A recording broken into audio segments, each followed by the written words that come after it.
Təlimçimiz də gəldi. Bir daha salam, hər kəs salamlayıram. Axşamınız xeyir olsun. Bir dəqiqə üzr istəyirəm.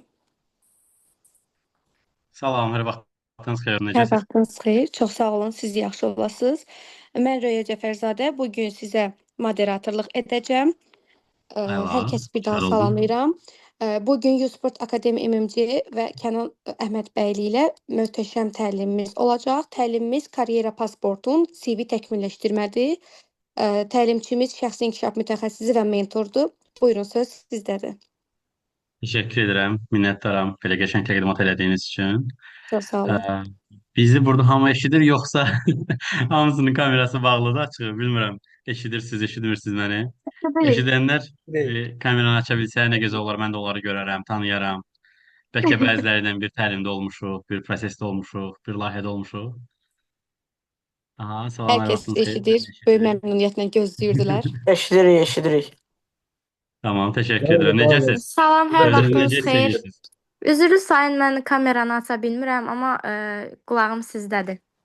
Əla, eşitdiyiniz üçün, qoşulduğunuz üçün təşəkkür edirəm. Mən Mən özümü təşəkkür təqdim edirəm. edeyim. Mən Kənan. Yerli və beynəlxalq layihələrlə çalışıram. Hazırda sırf sosial media üzərindən rəqəmsal media marketinq təlimləri verirəm. Dövlət Məşğuliyet Agentliyinin nəzdində fəaliyyət göstərən Bakı Peşə adlı kursu ilə birgə. Bundan əlavə olaraq bir çox yerli və beynəlxalq layihələrdə çalışmışam. Koordinator, mentor, layihə rəhbəri. Eyni zamanda karyera üzrə təlimçiyəm, karyera planlaması üzrə. Paralel olaraq yumşaq bacarıqlar, soft skill deyimiz və digər hard skillləri də keçirəm. Əlavə olaraq art terapiya təlimi, bundan savayı bir çox sahələrdə məni görə bilərsiniz.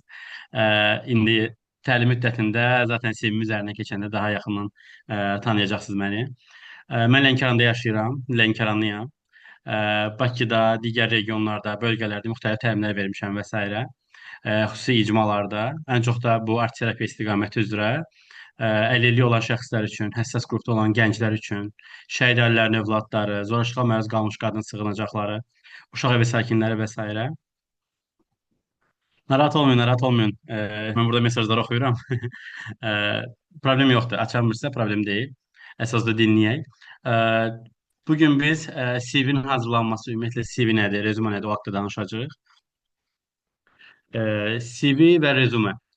Rezümə dediyimiz zaman, daha doğrusu bizim bildiyimiz rezümələr əslində bizim hazırladığımız CV-lərdir.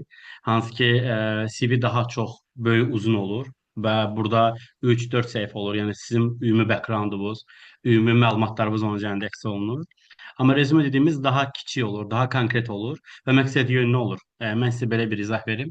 Məsələn, siz təlim təlim deməyim də, hər hansı bir sahədə satıram, təlimçisiz, amma paralel olaraq aparırsınız sosial media idarəçiliyini və bir qolunuz da deyək söykənib layihələrin idarə olunması ixtisası üzrə və siz düşünün ki, mən 3 istiqamət üzrə fəaliyyətim var və bu 3 istiqamət üzrə mən xoşbəxtəm bu işlərlə çalışanda. Amma elə olur ki, siz layihə menecerliyi istiqamətində çox çətin bir vakansiyalar tapa bilirsiniz, amma bu sahə üzrə bacarığınız var. Amma təlimçi kimi daha faydalısınız. Və eyni zamanda sosial media idarə edirsiniz. 3 dənə sahəniz var və siz məcbur öz CV-nizdə öz işlədiyiniz sahələri paralel olaraq digər sahələrdə yazırsınız və onlar haqqında məlumatları yazırsınız. Və bu da ümumi gəlir çıxır. İndi biz CV-nin üzərindən keçəndə mən sizə göstərəcəm. Müəssisənin adını yazırıq. Daha sonra müəssisədə işlədiyimiz vəzifəni yazırıq. Tarixi yazırıq, hansı aralıqdan hansı aralığa çalışmışıq. Paralel olaraq həmin müəssisədə çalışdığımız müddətdə bizim vəzifə borcumuz nə olub? Məsəl üçün, sosial media idarəçiliyi olubsa və bizim sosial media idarəçiliyimizə nələr aiddir? Səhifənin idarə olunması, mesajlara cavab vermək, əlavə olaraq dizaynlar olunması, lazım gələcək reklam qoymaq, lazım gələcək mətin yazmaq, press release yazmaq, foto çəkmək, video editləmək və s. Bunlar bizim vəzifə ötəliyimizdirsə, biz ən azı onlardan 3 dənə cümlə, qəşəng cümlələr seçib, həmin vəzifənin altına yazmalıyıq.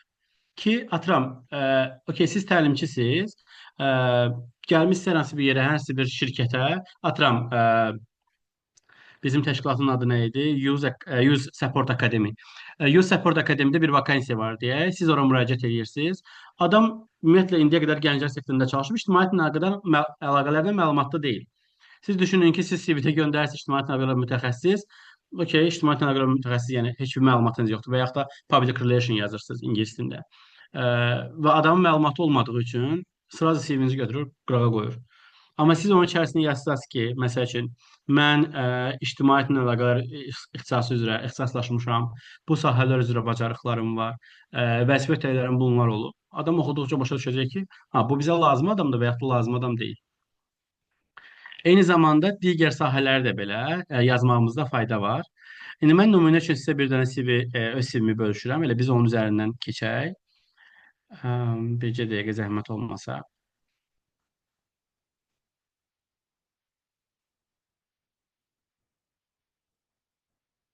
Siz mənə dastur verə bilirsiniz. Mən buradan share eləyə bileyim, yoxsa necə?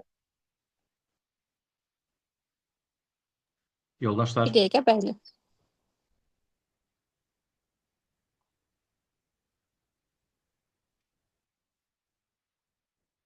E,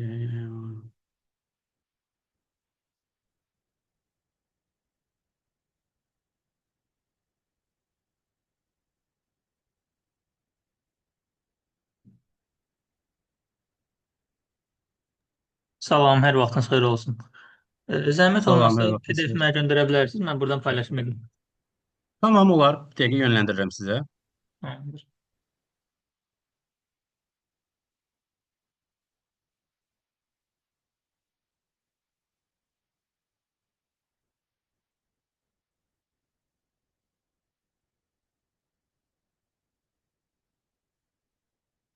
Mən sizi yönləndirdim. İstəyirsiniz oradan share eləyin.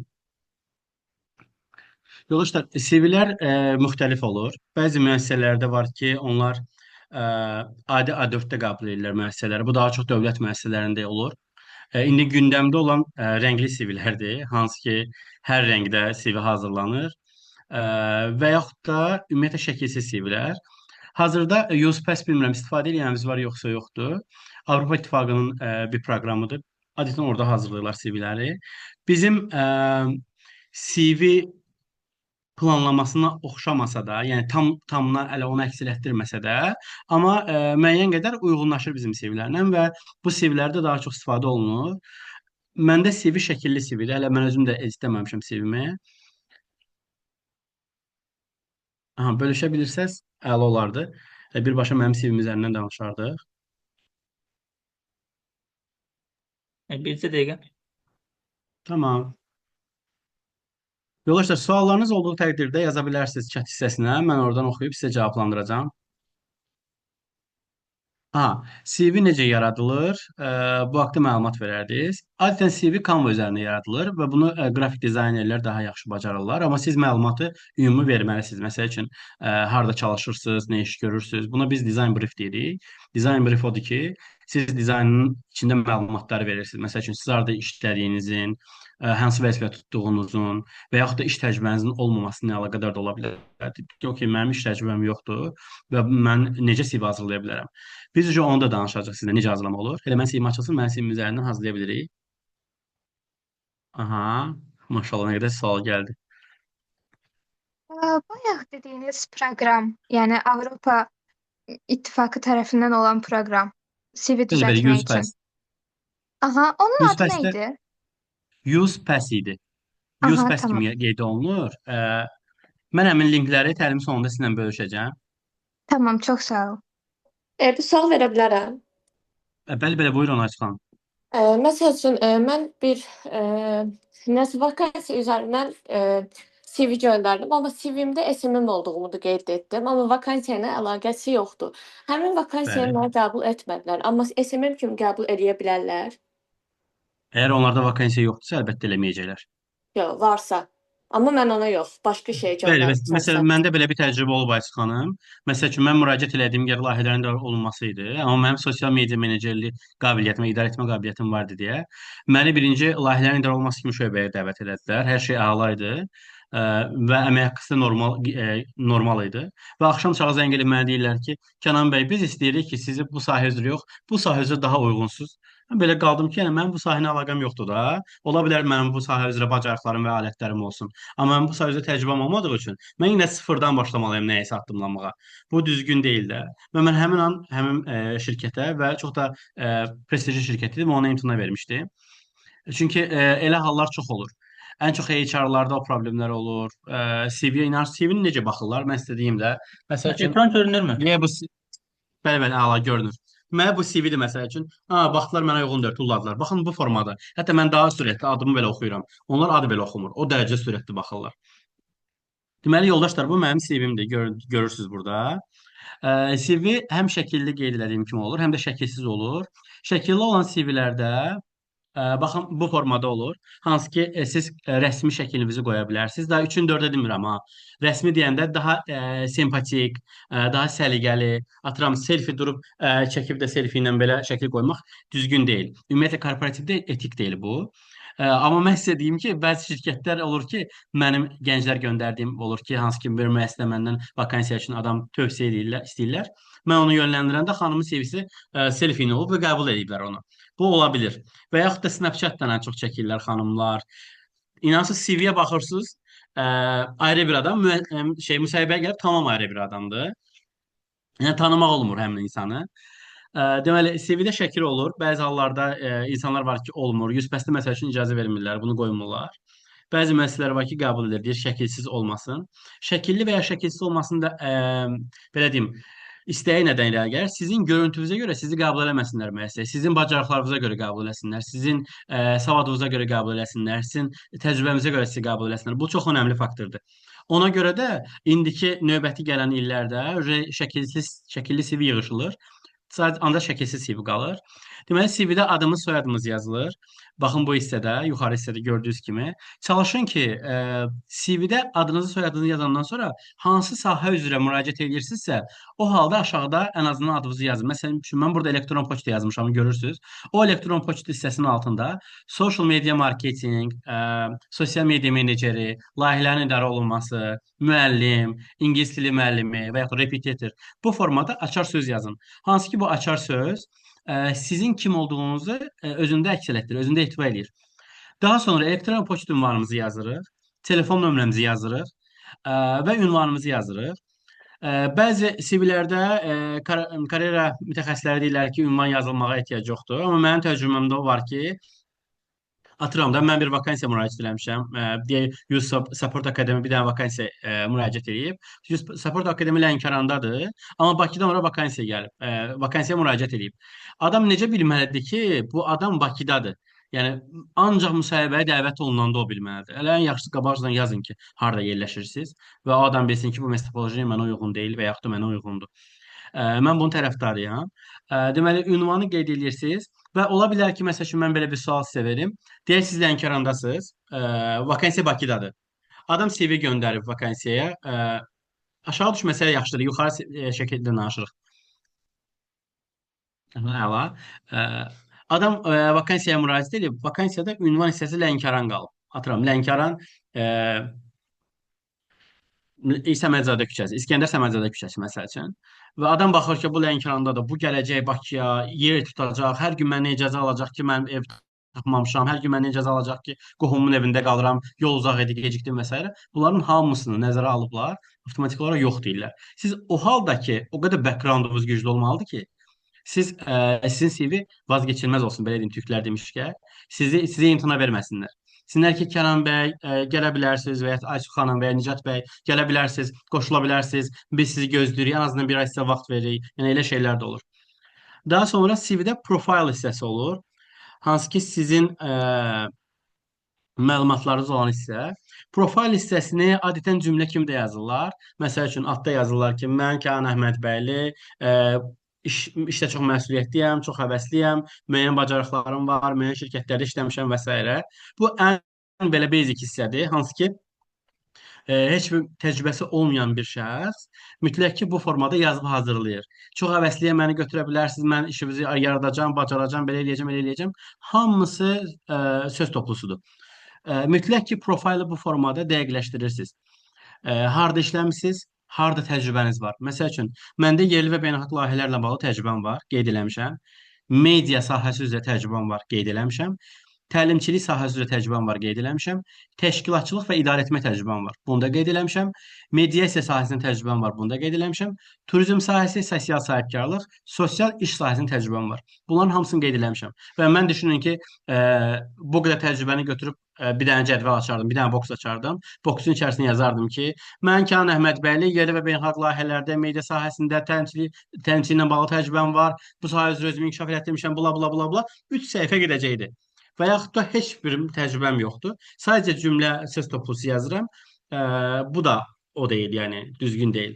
Ona görə də daha konkret, daha aydın, oxunaqlı şəkildə göndərirsiniz və daha düzgün göndərirsiniz. Növbəti hissədə bizim sağ tərəfdə görürsünüz, iş təcrübəsini qeyd eləmişəm.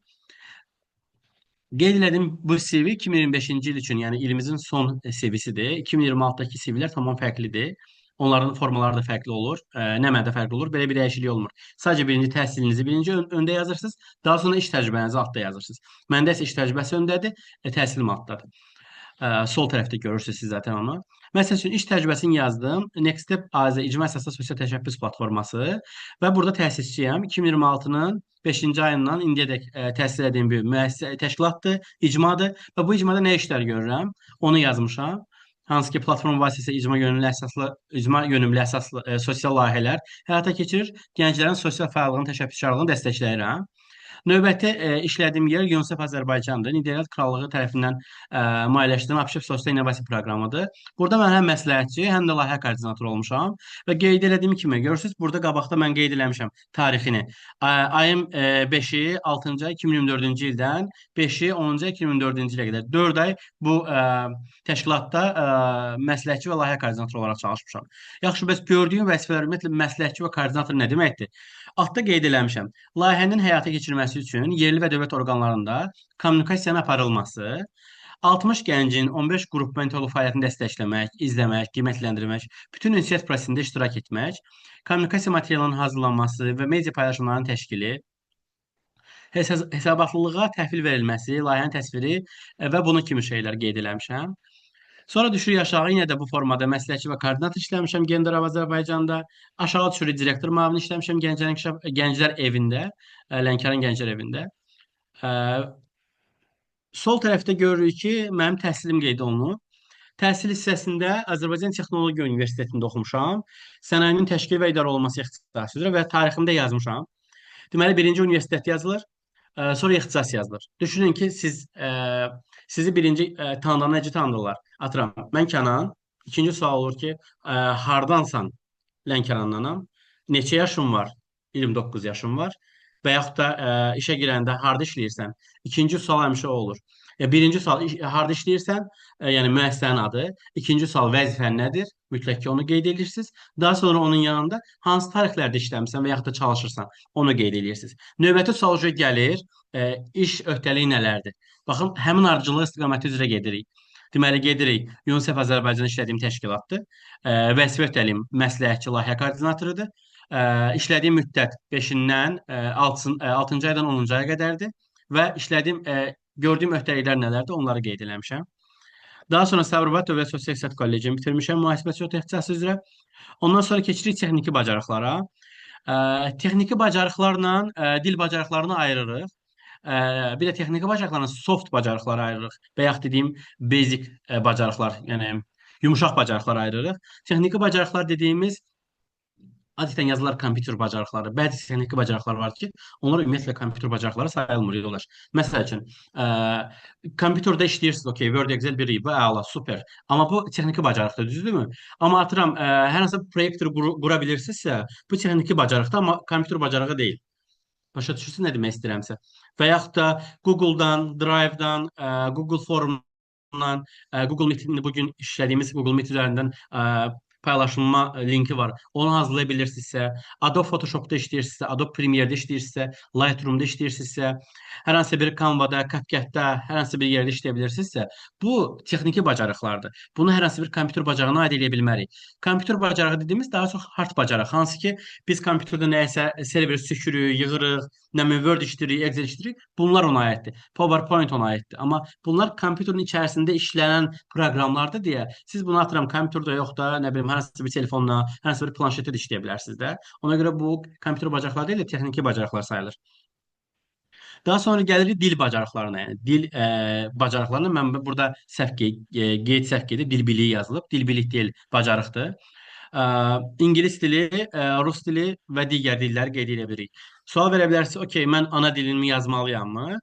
Bəli, bəzi şirkətlər var ki, əgər sizin ingilis dili bacarığınız varsa və yaxud da başqa xarici dil, ispan dili, rus dili və digər bacarıqlarınız varsa, müəssisə əgər rus dilidirsə, ingilis dilidirsə, mütləq şəkildə orada sizin ana diliniz qeyd olunmalıdır. Ana dili, Azərbaycan dili ana dili qabağına yazılır. Əks halda, məsəl üçün, onu elə formada yazmamaq düzgün deyil. Çünki mən müəssisə rəhbəriyəm, mən işçi götürürəmsə, bilməliyəm ümumiyyətlə Azərbaycan dilində danışa bilir, yoxsa yox. İnanırsınız, o qədər elə problem olur. Məsələn, mən HR-da işləmişəm bir müddət. Düşünün ki, orada adam gəlirdi, Azərbaycan dilində ümumiyyətlə ünsiyyət qura bilmirdi. Ancaq rus dilidir və siz məcbursunuz ondan rus dilində danışmağa və bu da heç yaxşı bir göstərici deyil. Atıram, satış istiqamətində olsaz, satış menecerləri olsaz və s. olsaz, bu sizə çox çətin olacaq. İnsanla ünsiyyət qurmaq, Azərbaycan dilində danışmalısınız, düzgün fikrinizi ifadə edə bilmirsiniz. Bu böyük bir yanlışdır. Daha sonra məzun olduğum proqramları mən qeyd eləmişəm burada. Hansı proqramları bitirmişəm? Mühasiblərdə olur ki, F1-lər, F2-lər, daha sonra layihə menecerlərində olur PMP-lər, PMC-lər, hansı ki, bunlar işlədiyiniz proqramlardan asılıdır da. Siz o proqramları alırsınız, ödənişli əsaslı onlardan yekunlaşdırırsınız. Məsəl üçün, dövlət qulluğunu bitirənlər dövlət qulluğu proqramını yaza bilər və onun sertifikatının kodunu yaza bilər. Bu formada yaza bilərsiniz. Daha sonra düşək aşağı zəhmət olmasa. Təşəkkür edirəm. Çox düşdü aşağı. İkinci səhifədə yoldaş. Tamam. Burada qeyd etdiyim təlimçilik təcrübəsidir. Təlimçilik təcrübələrimi qeyd eləmişəm. Harda təlim almışam və harda təlim vermişəm. Baxın, bu da çox önəmlidir. Təlim aldığım yer UNICEF Azərbaycan və Niderland səfirliyinin bir layihəsidir. Hansı ki, mən burada əvvəlki aldığım təlimi UNICEF Azərbaycanın təşkil etdiyi təlimdən sonra TOT təlimi almışam. Təlimçilər üçün təlim proqramı. Məsəl üçün, belə deyim də sizə, hər adam gəlib burada təlim keçməməlidir. Təlimlər üçün təlim proqramını bitirən şəxslər təlim keçməlidir. Bu daha düzgündür. Nəinki, çünki orada müəyyən alətlər var ki, biz indi face to face biz danışmırıq da, Zoom üzərindən danışırıq deyə. Face to face olsa tamam fərqli olur. Mən onu danışdırıram, ondan suallar alıram, o fikirlərini deyir, oyunlarla, rənglərlə və s. işləyirik. Bu halda bizdə təlimçilər üçün təlim proqramı olur. Həmin proqramı öyrənirsiniz və tətbiq eləməyə çalışırsınız. Və tətbiq elədiyiniz icma fərqli olur. Atıram, UNICEF-in hazırladığı bir təlimçilər üçün təlim proqramının məzunsunuzsa, siz getmisiniz, peşə təmayülü siniflərdə dərs deyirsiniz. Bilirsiniz də, bu regionlarda peşə təmayülü siniflər var. Siz onlarda, atıram, CV-nin düzgün hazırlanması ilə bağlı, ola bilər karyera planlaması ilə bağlı, ola bilər hər hansısa bir art terapiya ilə bağlı, hər hansısa bir liderlik bacarıqla bağlı təqdimat hazırlayırsınız və aparırsınız. Və sizin müəyyən bir bazanız olmalıdır ki, hər hansısa bir iştirakçı sizə sual verdiyi təqdirdə sizdə hər hansısa bir bloklanma, tutulma, hər hansısa bir çətinlik olmasın. Olsa belə, hər hansısa bir, biz hər şeyi bilmə məcburiyyətində dedik, hər hansısa bir şey bilməsək belə, sual verirsiniz, sual verir, cavabını ala bilmirsə, siz onu araşdırırsınız, təzədən e-mail üzərindən və WhatsApp üzərindən onu göndərirsiniz ki, bax, mən maraqlandım, bunun cavabı budur. Yəni, sizin də düzgün məlumatınız olsun deyə. Ondan sonra burada qeyd eləmişəm vəzifə öhdəliklərimi, aşağı düşə zəhmət olmasa, bayaqki qaydada. İştirak etdiyi layihələr və təlimlər. İştirak etdiyim təlimlər dediyim baxın budur. Hansı ki təlimdə iştirak eləmişəm. Məsəl üçün UNICEF Azərbaycanın etik və dürüstlük, cinsi zorakılıq və müalicədən süni istifadə son qoyulması, cinsi istismar, sui-istifadənin tənzimlənməsi. Bununla bağlı təlim proqramı bitirmişəm. 4 saatlıq təlim proqramı idi və keçid balı 80 idi və mən 80 üstünü yığdığım üçün həmin sertifikatı ala bilmişdim. Layihələrin yazılması və idarə olunması təlim proqramıdır. Bu da 2023-cü ildə bitirmişəm. Bu formada bitirdiyiniz təlimləri mütləq ki qeyd edirsiniz. Hətta bizim bu günləri bitirdiyimiz təlim icra olunan təlim var. Bu təlimi belə siz orada qeyd eləyə bilərsiniz və qeyd edirsiniz Use Support Academy MMC-nin indi yəqin ki sertifikatınızın üzərində yazacaq. Təşkilatçılar keçirilən karyera istiqamətli olan təlimi də iştirak iştirakçısı yox, iştirak. Və tariximizi yazırıq 2023, 2024 və yaxud da əgər yadınızda qalırsa bu günü qeyd edirsiniz. Daha sonra ayı qeyd edirsiniz. Mütləq şəkildə yoldaşlar, CV-də rəng problemləri. İnanırsınız, hərəsi gətirir CV-ni bir rəngdə qoyur. Biri qırmızı qoyur, biri yaşıl qoyur, biri sarı qoyur. Mütləq CV-nin iki korporativ rəngi olmalıdır. Daha səviyyəli və daha kaliteli görsənsin deyə. Adətən tünd tonlar istifadə etməyimiz yaxşı olar. Və CV-ni hazırlayarkən yəqin ki, Canva-da hazırlayırsınız. Bu görürsüz sol tərəfdə necə ardıcıllığı alt-alta düzülüb və şriftlər hamısı eyni ölçüdədir. Yəni mətn şriftləri eyni ölçüdədir. Əgər ki, hər hansı bir layihə və tədbirlər üzrə mütəxəssis yazmışamsa, baxın orada şrift biraz qalındır və bolddur, hansı ki altdakı daha nəzik, daha incədir. Bunlara diqqət eləmək lazımdır. Məsəl üçün mən bir dəfə baxmalıyam, görüm elə mən ümumiyyətlə hansı sahədə işləmişəm və ya hansı müəssisənin hansı sahəsində çalışmışam. Mütləq ki, şriftlər eyni ölçüdə olmalıdır, fərqli-fərqli olmaz. Atıram CV göndərirlər. Bir dənə CV paketində 15 cürə şeydən istifadə ediblər, mətndən istifadə ediblər. Əş şriftləri xüsusən də. Əş şriftləri hamının yaralı yeridir, dəstəkləmir. Öz şriftləri dəstəkləmir. Daha sonra ən çox kompüterdə yazanda, telefonda yazanda biz eynən yazırıq.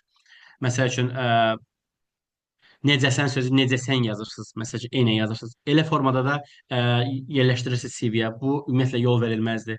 Məsəl üçün burada qeyd edim, işçilərin mükafatlandırılması sözü cümləsində və materialın hazırlanması.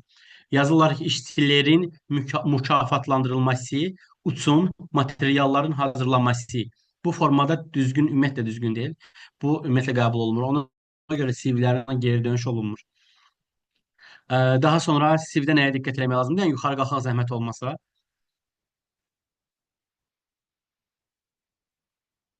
Qalxaq. Dil bacarıqlarımızı yazırıq. Daha sonra biz yazırıq orada yumşaq bacarıqlarımızı. Yumşaq bacarıqlarımız nədir?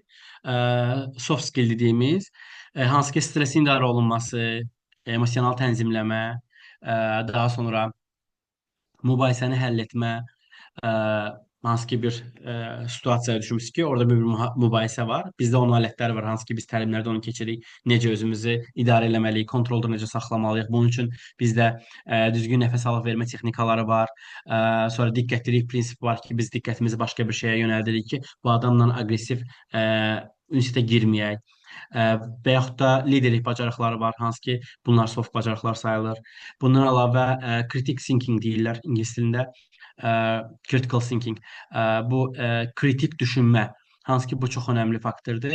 Siz elə situasiyaya düşə bilərsiniz, həmin situasiyada düzgün qərar verib də işinizi davam edə bilərsiniz. Atıram, bugün məndə məsələn kritik thinking işlədi. Necə?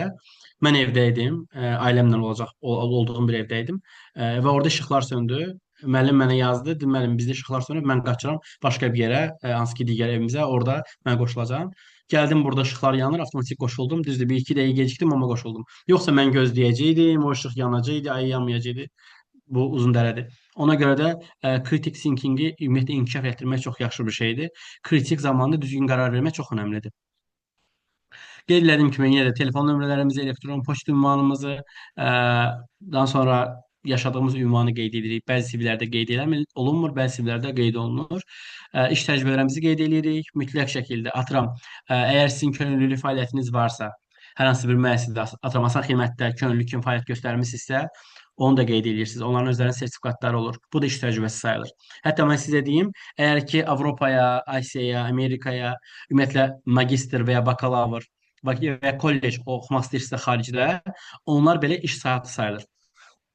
Əgər siz hər hansı bir təqaüd proqramına müraciət edirsinizsə, o halda sizin könüllü fəaliyyətləriniz iş saatı sayılır və onlar saat hesabı götürülür ki, sizin müəyyən bir təcrübəniz olub. Yəni, mən sizi proqram olaraq götürürəmsə, mənim nə fayda verəcəksiniz mənim götürdüyüm proqramda? Baxın, ona görə onlar düşünürlər ki, siz öz ölkəmizdə ən azı müəyyən bir saatda işləməlisiniz. Və onları qeyd edə bilərsiniz. Eləcə də CV-nizə qeyd edə bilərsiniz. Daha sonra təlimlərdə iştirak edirsinizsə qeyd etdiyim kimi təlimləri qeyd edə bilərsiniz. Ola bilər ki, atıram, ilin gənci seçilmisiniz. Ola bilər ki, ilin ən yaxşı həkimi seçilmisiniz. İlin ən yaxşı müəllimi seçilmisiniz. Əla, super. Nailiyyətlər və fəaliyyətlər istiqamət ayırırsınız özünüz üçün CV-də. Aşağıda mən qeyd eləmişdim. Və bu nailiyyətlər və fəaliyyətlər hissəsində siz öz CV-nizdə onu qeyd edirsiniz ki, mən bu illər ərzində, bu il ərzində və yaxud da bu tarixdə mən bu nailiyyəti əldə etmişəm. Bu sizin CV-nizdə çox önəmli bir faktordur. Bunu qeyd edə bilərsiniz və mütləq şəkildə LinkedIn profiliniz olmalıdır. LinkedIn-dən işlədiyiniz yerləri, ümumiyyətlə işlədiyiniz məkanları, iş prosesini orada paylaşmağınız yaxşıdır ki, indi əmək bazarında daha çox onlara üstünlük verilir və oradan işçilər özlərinə, müəssisələr özlərinə işçi götürürlər. Ancaq mən danışdım, sual-cavab olmadı. Suallarımız var burada. Bir-bir mən bunları səsləndirim. Tamam. Salam. Salam. Samsung. Siz Adımız belə göstərilir. mən indi Eşidirəm sizi, qoşuldum. buyurun. Siz ümumiyyətcə nə haqda danışırsınız məsələn? Düzgün CV-nin hazırlanması haqqında danışırıq, bəy. CV necə Sağ ol. olmalıdır, nə üçün olmalıdır, nələr yazılmalıdır, nələr olmamalıdır və ya nələr olmalıdır, onun haqqında danışırıq. Qoşulduğunuz üçün təşəkkür edirəm. Aha, eşidirik, aça bilmirəm kameranı, tamam. Dostlar, suallarınızı verə bilərsiniz. Çox Axşamınız xoş xeyir. oldu, Lənk. Hər Aman vaxtınız bəy. xeyir. Mərkəzi arandan qoşulmuşuq deyəsən. Mən Abdullayeva Simon. Sizə bir sualım olacaq. Mən LinkedIn Buyurun. işlədirəm. Mən LinkedIn Aha. işləyirəm. Orada CV məlumatları, ümumiyyətlə CV haqqında necə yazmalıyıq? Bu haqqında məlumat istəyirdim sizdən. Mən indi onu heç cürə göstərə bilməyəcəm sizdə. Çünki mən birbaşa buradan adminlik məndə deyil və mən LinkedIn-ə daxil ola bilmirəm. Mən onun üçün link bölüşərəm Youth Support Academy ilə. CV-nin optimallaşdırılması ilə bağlı proqramlar var ki, hansı ki siz onlara baxıb da o ardıcıllıq üzrə gedə bilərsiniz. Təşəkkür edirəm, var olasınız. Mən təşəkkür edirəm, çox sağ olun. Axşamınız xeyirli olsun. Hər Axşamınız vaxtınız xeyir. xeyir. Narahat eləmirəm sizi. Bir dənə məsələ ilə Xoş bağlı xoş sizə gəlmisiniz. söz seçdim. Məndə könüllülük proqramı var. Oradan qeydiyyatdan keçmək istəyirəm. Sadəcə olaraq əlavə məlumatlar, bir də ki CV istəyir. Mən də CV-ni necə yazacağımı bilmirəm. Yəni daha doğrusu nümunəsi yoxdur ki, mən onu qeyd edeyim. Məsələn, sizdə nümunə varmı ya da ki, mən ora necə CV yaza bilərəm? Onlar haqqında məlumat verə bilərsiniz. Məsələn, nümunə varsa PDF ata bilərsiniz ya da ki. Bəli, bəli. Mən sizə öz CV-mi də yönləndirəcəm. Ekstradan bir CV də yönləndirəcəm ki, hansı ki bu CV düzgündür. Bu CV üzrə siz bu ardıcıllıq üzrə paylaşa bilərsiniz, işləyə bilərsiniz üzərində. CV-lər adətən Canva üzərində hazırlanır. Qeyd etdiyim kimi kimlər görməmişdisə, səsimi eşitməmişdisə, Canva proqramı üzərində hazırlanır. Hansı ki sizdən tələb olunan CV şəkilli CV-dirsə. Şəkilsiz CV-dirsə mütləq şəkildə Bəli, bəli. Canva-nı açsaz belə həmin o CV-dən o şəkili çıxardırsınız. Daha sonra öz məlumatlarınızı əlavə edirsiniz. Tamam mı? Aydındır. Məsələn, belə Olsun. Canva tipli yox. PDF şəklində məsələn ad, soyad qismləri elə bir CV var. Məsələn, mən PDF-ini əldə eləsəm ya da çıxartdırıb belə işləsəm olar, yəni yazsam. Əlbəttə, əlbəttə mən göndərəcəm sizə.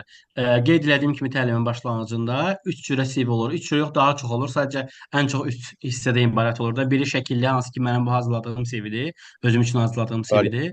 Biri olur şəkilsiz CV, bu formada, rəngli və şəkilsiz CV. Biri də olur elektron forma, hansı ki bu Word-də yığılan CV-lər. Ad, soyad olur, iş təcrübələri olur, nə bilim orada olur bacarıqlar, olur məsəl üçün dil bacarıqları, yumşaq bacarıqlar, olur orada texniki bacarıqlar və s. Sonra burada Başa Başa düşdüm düşdüm, müəllim. müəllim. Bir də Buyurun, bir buyurun. söz də deyim. Şey də Buyurun, soruşum. istəyirəm. Bu təlimdən sonra Youth Support Academy tərəfindən atayaqsınız, yoxsa özünüz şəxsi atayaqsınız? Mən Youth Support Akademiya atıram. Onlar sizə yönləndirsə daha yaxşı olar mən. Çünki onların qrupu olmalıdır. Məndə hazırda o qrup yoxdur. Tamam mı? Bəli, oldu. Oldu. Sağ Salam, olun. hər vaxtınız xeyir. Siz soruşa bilərəm. Bəli, bəli, buyurun. Adım Sanada üzr istəyirəm. Başqa bir şeylə bağlı soruşacaqdım. Ümumiyyətlə dost mərkəzi niyə könüllü olaraq çağırmır? Yəni neçə dəfə CV atmışam, cavab gəlməyib də yenə də. Ümumiyyətlə onların könüllü olaraq proqramı var yoxsa necə? Bəli, bəli, dost xidmətinin var könüllü olaraq proqramı. Mən Siz aslında bəs xidmətdə müəssisə- könüllü olmuşam.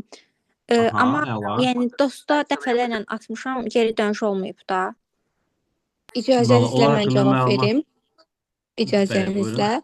Mən həm Dost Akademiyada könüllü kimi fəaliyyət göstərmişəm, həm də hal-hazırda orada da Əla, fəaliyyət göstərirəm. Orada, əla. yəni 1 ilə qədər sizə, yəni təmkinli şəkildə geri dönüş edə bilərlər. Siz 1 həftədən bir, 2 həftədən bir onlara CV göndərin zəhmət olmasa, geri Aha. dönüş edəcəklər. Tamam, çox sağ olun, təşəkkür Siz edirəm. sağ olun, buyurun. Salam, bir Çox sual sağ da mən olun. verə bilərəm. Bəli, Əgər bəli, buyurun, verə sonra da bilərsiniz. sizə müraciət bizə cavab gəlməsə, zəhmət olmasa agentliyə yaxınlaşarsınız. Tamam, çox sağ olun, təşəkkür edirəm. Nəyməz, buyurun. Salam, bir sual da Eynən, mən mən də verə onu bilərəm. deyəcəkdim ki, mən də onu deyəcəkdim ki, əgər sizdə hansı bir geri dönüş olmursa, müəssisənin özünə yaxınlaşsaz, oradan sorsanız, ola bilsin ki, sizin e-mailiniz gedib ora çatmır, ola bilsin spama düşür. Çünki o qədər e-maillər gəlir ki, bəzən heç özümüz öz e-mailimizə baxa bilmirik. O ki, qaldı müəssisə, yəni bu ola bilər, yəni.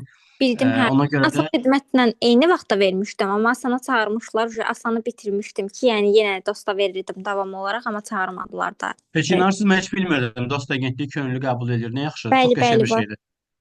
Əla. Hətta Uğurlar aylıq, arzulayıram sizə. çox sağ olun, bildiyim qədərilə 2 aya ödəniş də ayırır. Ha, nə Asan gözəl, nə gözəl ayırmır, şərait amma yaradır. Dost ayırır məncə. Əla. Bu superdir. Məncə faydalanın, yəni. Yaxınlaşın, soruşun. Bilirsiniz, zaman elədi ki, hər hansısa bir nəyisə əldə eləmək üçün mütləq şəkildə siz istəməlisiniz. Siz soruşmalısınız, siz axtarmalısınız. Oturub düşünəndə ki, 17 yaşında gənclər məsələn bizdə könüllü olurlar Next Step platformasında. Heç bir fəaliyyətləri yoxdur, amma Üzrü sayın Kənan gəlirlər. bəy, Nə baş verir? istəmirəm. Zəhmət Bəli, olmasa bəli, ekran buyurun. yazmayaq.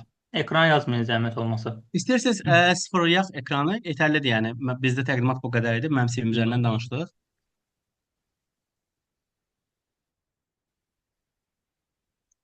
Olar davam edelim. Tamam. Bir sual 17 vermek yaşında olar. gənclər gəlir, üzr istəyirəm. 17 yaşında gənclər gəlib oturub düşünürəm ki, Kənan 17 yaşında sən hardaydın da ümumiyyətlə. Amma yadıma düşür ki, ilk mənim mentorum mənim rus dili müəllimim olub. Birinci mən yaxınlaşmışam, soruşmuşam, mən istəmişəm, mən maraqlanmışam. Bəzən olur ki, gənclər nəyisə gözləyir, nəyisə istəyir. Oturum evdə mənim üçün eləyəcəklər. Heç kimsə heç nə eləmir bu vəziyyətdə. Hamısı özü üçün nəsə eləməlidir. Özün üçün addım atmalısan, özünü istəməlisən. Məsəl üçün, baxın, indi bu dəqiqə Lənkəranda minəmmi, bir 2000, 3000 dənə deyə gənc var. Oradan məsələn 10-u 15-i bəlkə qoşulub bura, amma digər gənclər qoşulmuyub. Yəni siz istəsəz, yetər ki istəyin. Siz istəsəz daha çox şeyə çata bilərsiniz. Özünüz üçün proqramcısınız. Məsəl üçün səhər idmanımı elədim, ondan sonra getdim bu təlimə qoşuldum. Burada müəyyən məlumatlar aldım. Baxın, mən sizə deyim, hətta siz düzgün CV-ni düzəltməkdən siz özünüzə gəlir mənbəyi də qazana bilərsiniz. Düzgün qəşəng Canva-da CV düzəldə bilirsinizsə, həmin CV-ləri Instagram üzərindən satışını həyata keçirə bilərsiniz. Məsəl üçün bir CV mən istədiyim 20 manat, 30 manat, rezumelər hətta 50 manata qədər gəlib çıxır. Yəni düşünün ki, gün ərzində 3 dənə CV hazırlasanız, 150 manat cibinіздədir. Yəni bunun belə biznesini qura bilərsiniz. Amma bunu düzgün şəkildə eləməlisiniz. Araşdırmalısınız, materiallara baxmalısınız. Dövlət Məşğul Agentliyinin səhifəsində var. Ümumiyyətlə düzgün CV necə hazırlamalıdır? Mən hətta onu sizə yönləndirərəm, baxarsınız. Necə hazırlanmalıdır? Rezume ilə düzgün CV-nin fərqi nədir? Onları oxuduqca, məlumat əldə elədikcə, həmin öz biznesinizi quranda daha keyfiyyətli, daha kalitəli işlər görə bilərsiniz. Yəni insanların həyatlarını oynamaq yerinə daha düzgün CV hazırlaya bilərsiniz və onun biznesinə məşğul ola bilərsiniz. Düşünün ki, həm evdə oturursunuz, onlayn pul qazanırsınız freelance olaraq, paralel olaraq da düzgün CV hazırlamağın istiqamətini öyrənib. Bəlkə də bir ildən sonra, bəlkə 3 aydan sonra o qədər mükəmməl hazırlayacaqsınız CV-ləri. O qədər təlimlərə qoşulacaqsınız ki, mənim yerimdə siz ola bilərsiniz. Yəni bunu da nəzərə alın. Buyurun Sibel Olar Əliyeva. sual vermek. Buyurun Cəttar. Cəttar. Səccad. Olar. Səccad, üzr istəyirəm. Bəli, bəli, buyurun. Olan şeydir. Elə hazır dediyinizə qüvvət. Mən özüm istəyirəm hüquqa hazırlaşıram. Hərbi Bəli. hakim olmaq istəyirəm. Polis akademiyasına hazırlaşacağam. Hərbi hakim. İnşallah olarsınız. Sağ olun. Amma bu ermənilərin məhkəməsi gedir bu dəqiqə bildiyiniz kimi. Terror Aha. törətmiş ermənilərin məhkəmələri gedir. Onun hakimi olmaq istəyirəm. Amma bir yandan da mənim həm həvəsim var, həm də ki ikinci Qarabağ müharibəsindən sonra ermənilər özlərini kino vasitəsilə Avropaya, Azərbaycanı eləmədiyi qətllər üzərində şərhləyir. Və mən də kinolarla ermənilərin maskalarını düşürmək istəyirəm. Yəni kino sahəsindən məşğul olmaq istəyirəm eyni zamanda. həm hərbi cəhətdən, həm də rejissor cəhətdən formalaşmaq istəyirəm. Hər ikisini eyni anda əslində özüm çatdıra bilərəm. Amma niyəsə universitet tərəfində mənə şərait verilə biləcək ona görə. Siz hansı universitetdə çalışırsınız, oxuyursunuz? Qarabağ Xankəndi. Qarabağ Xankəndi.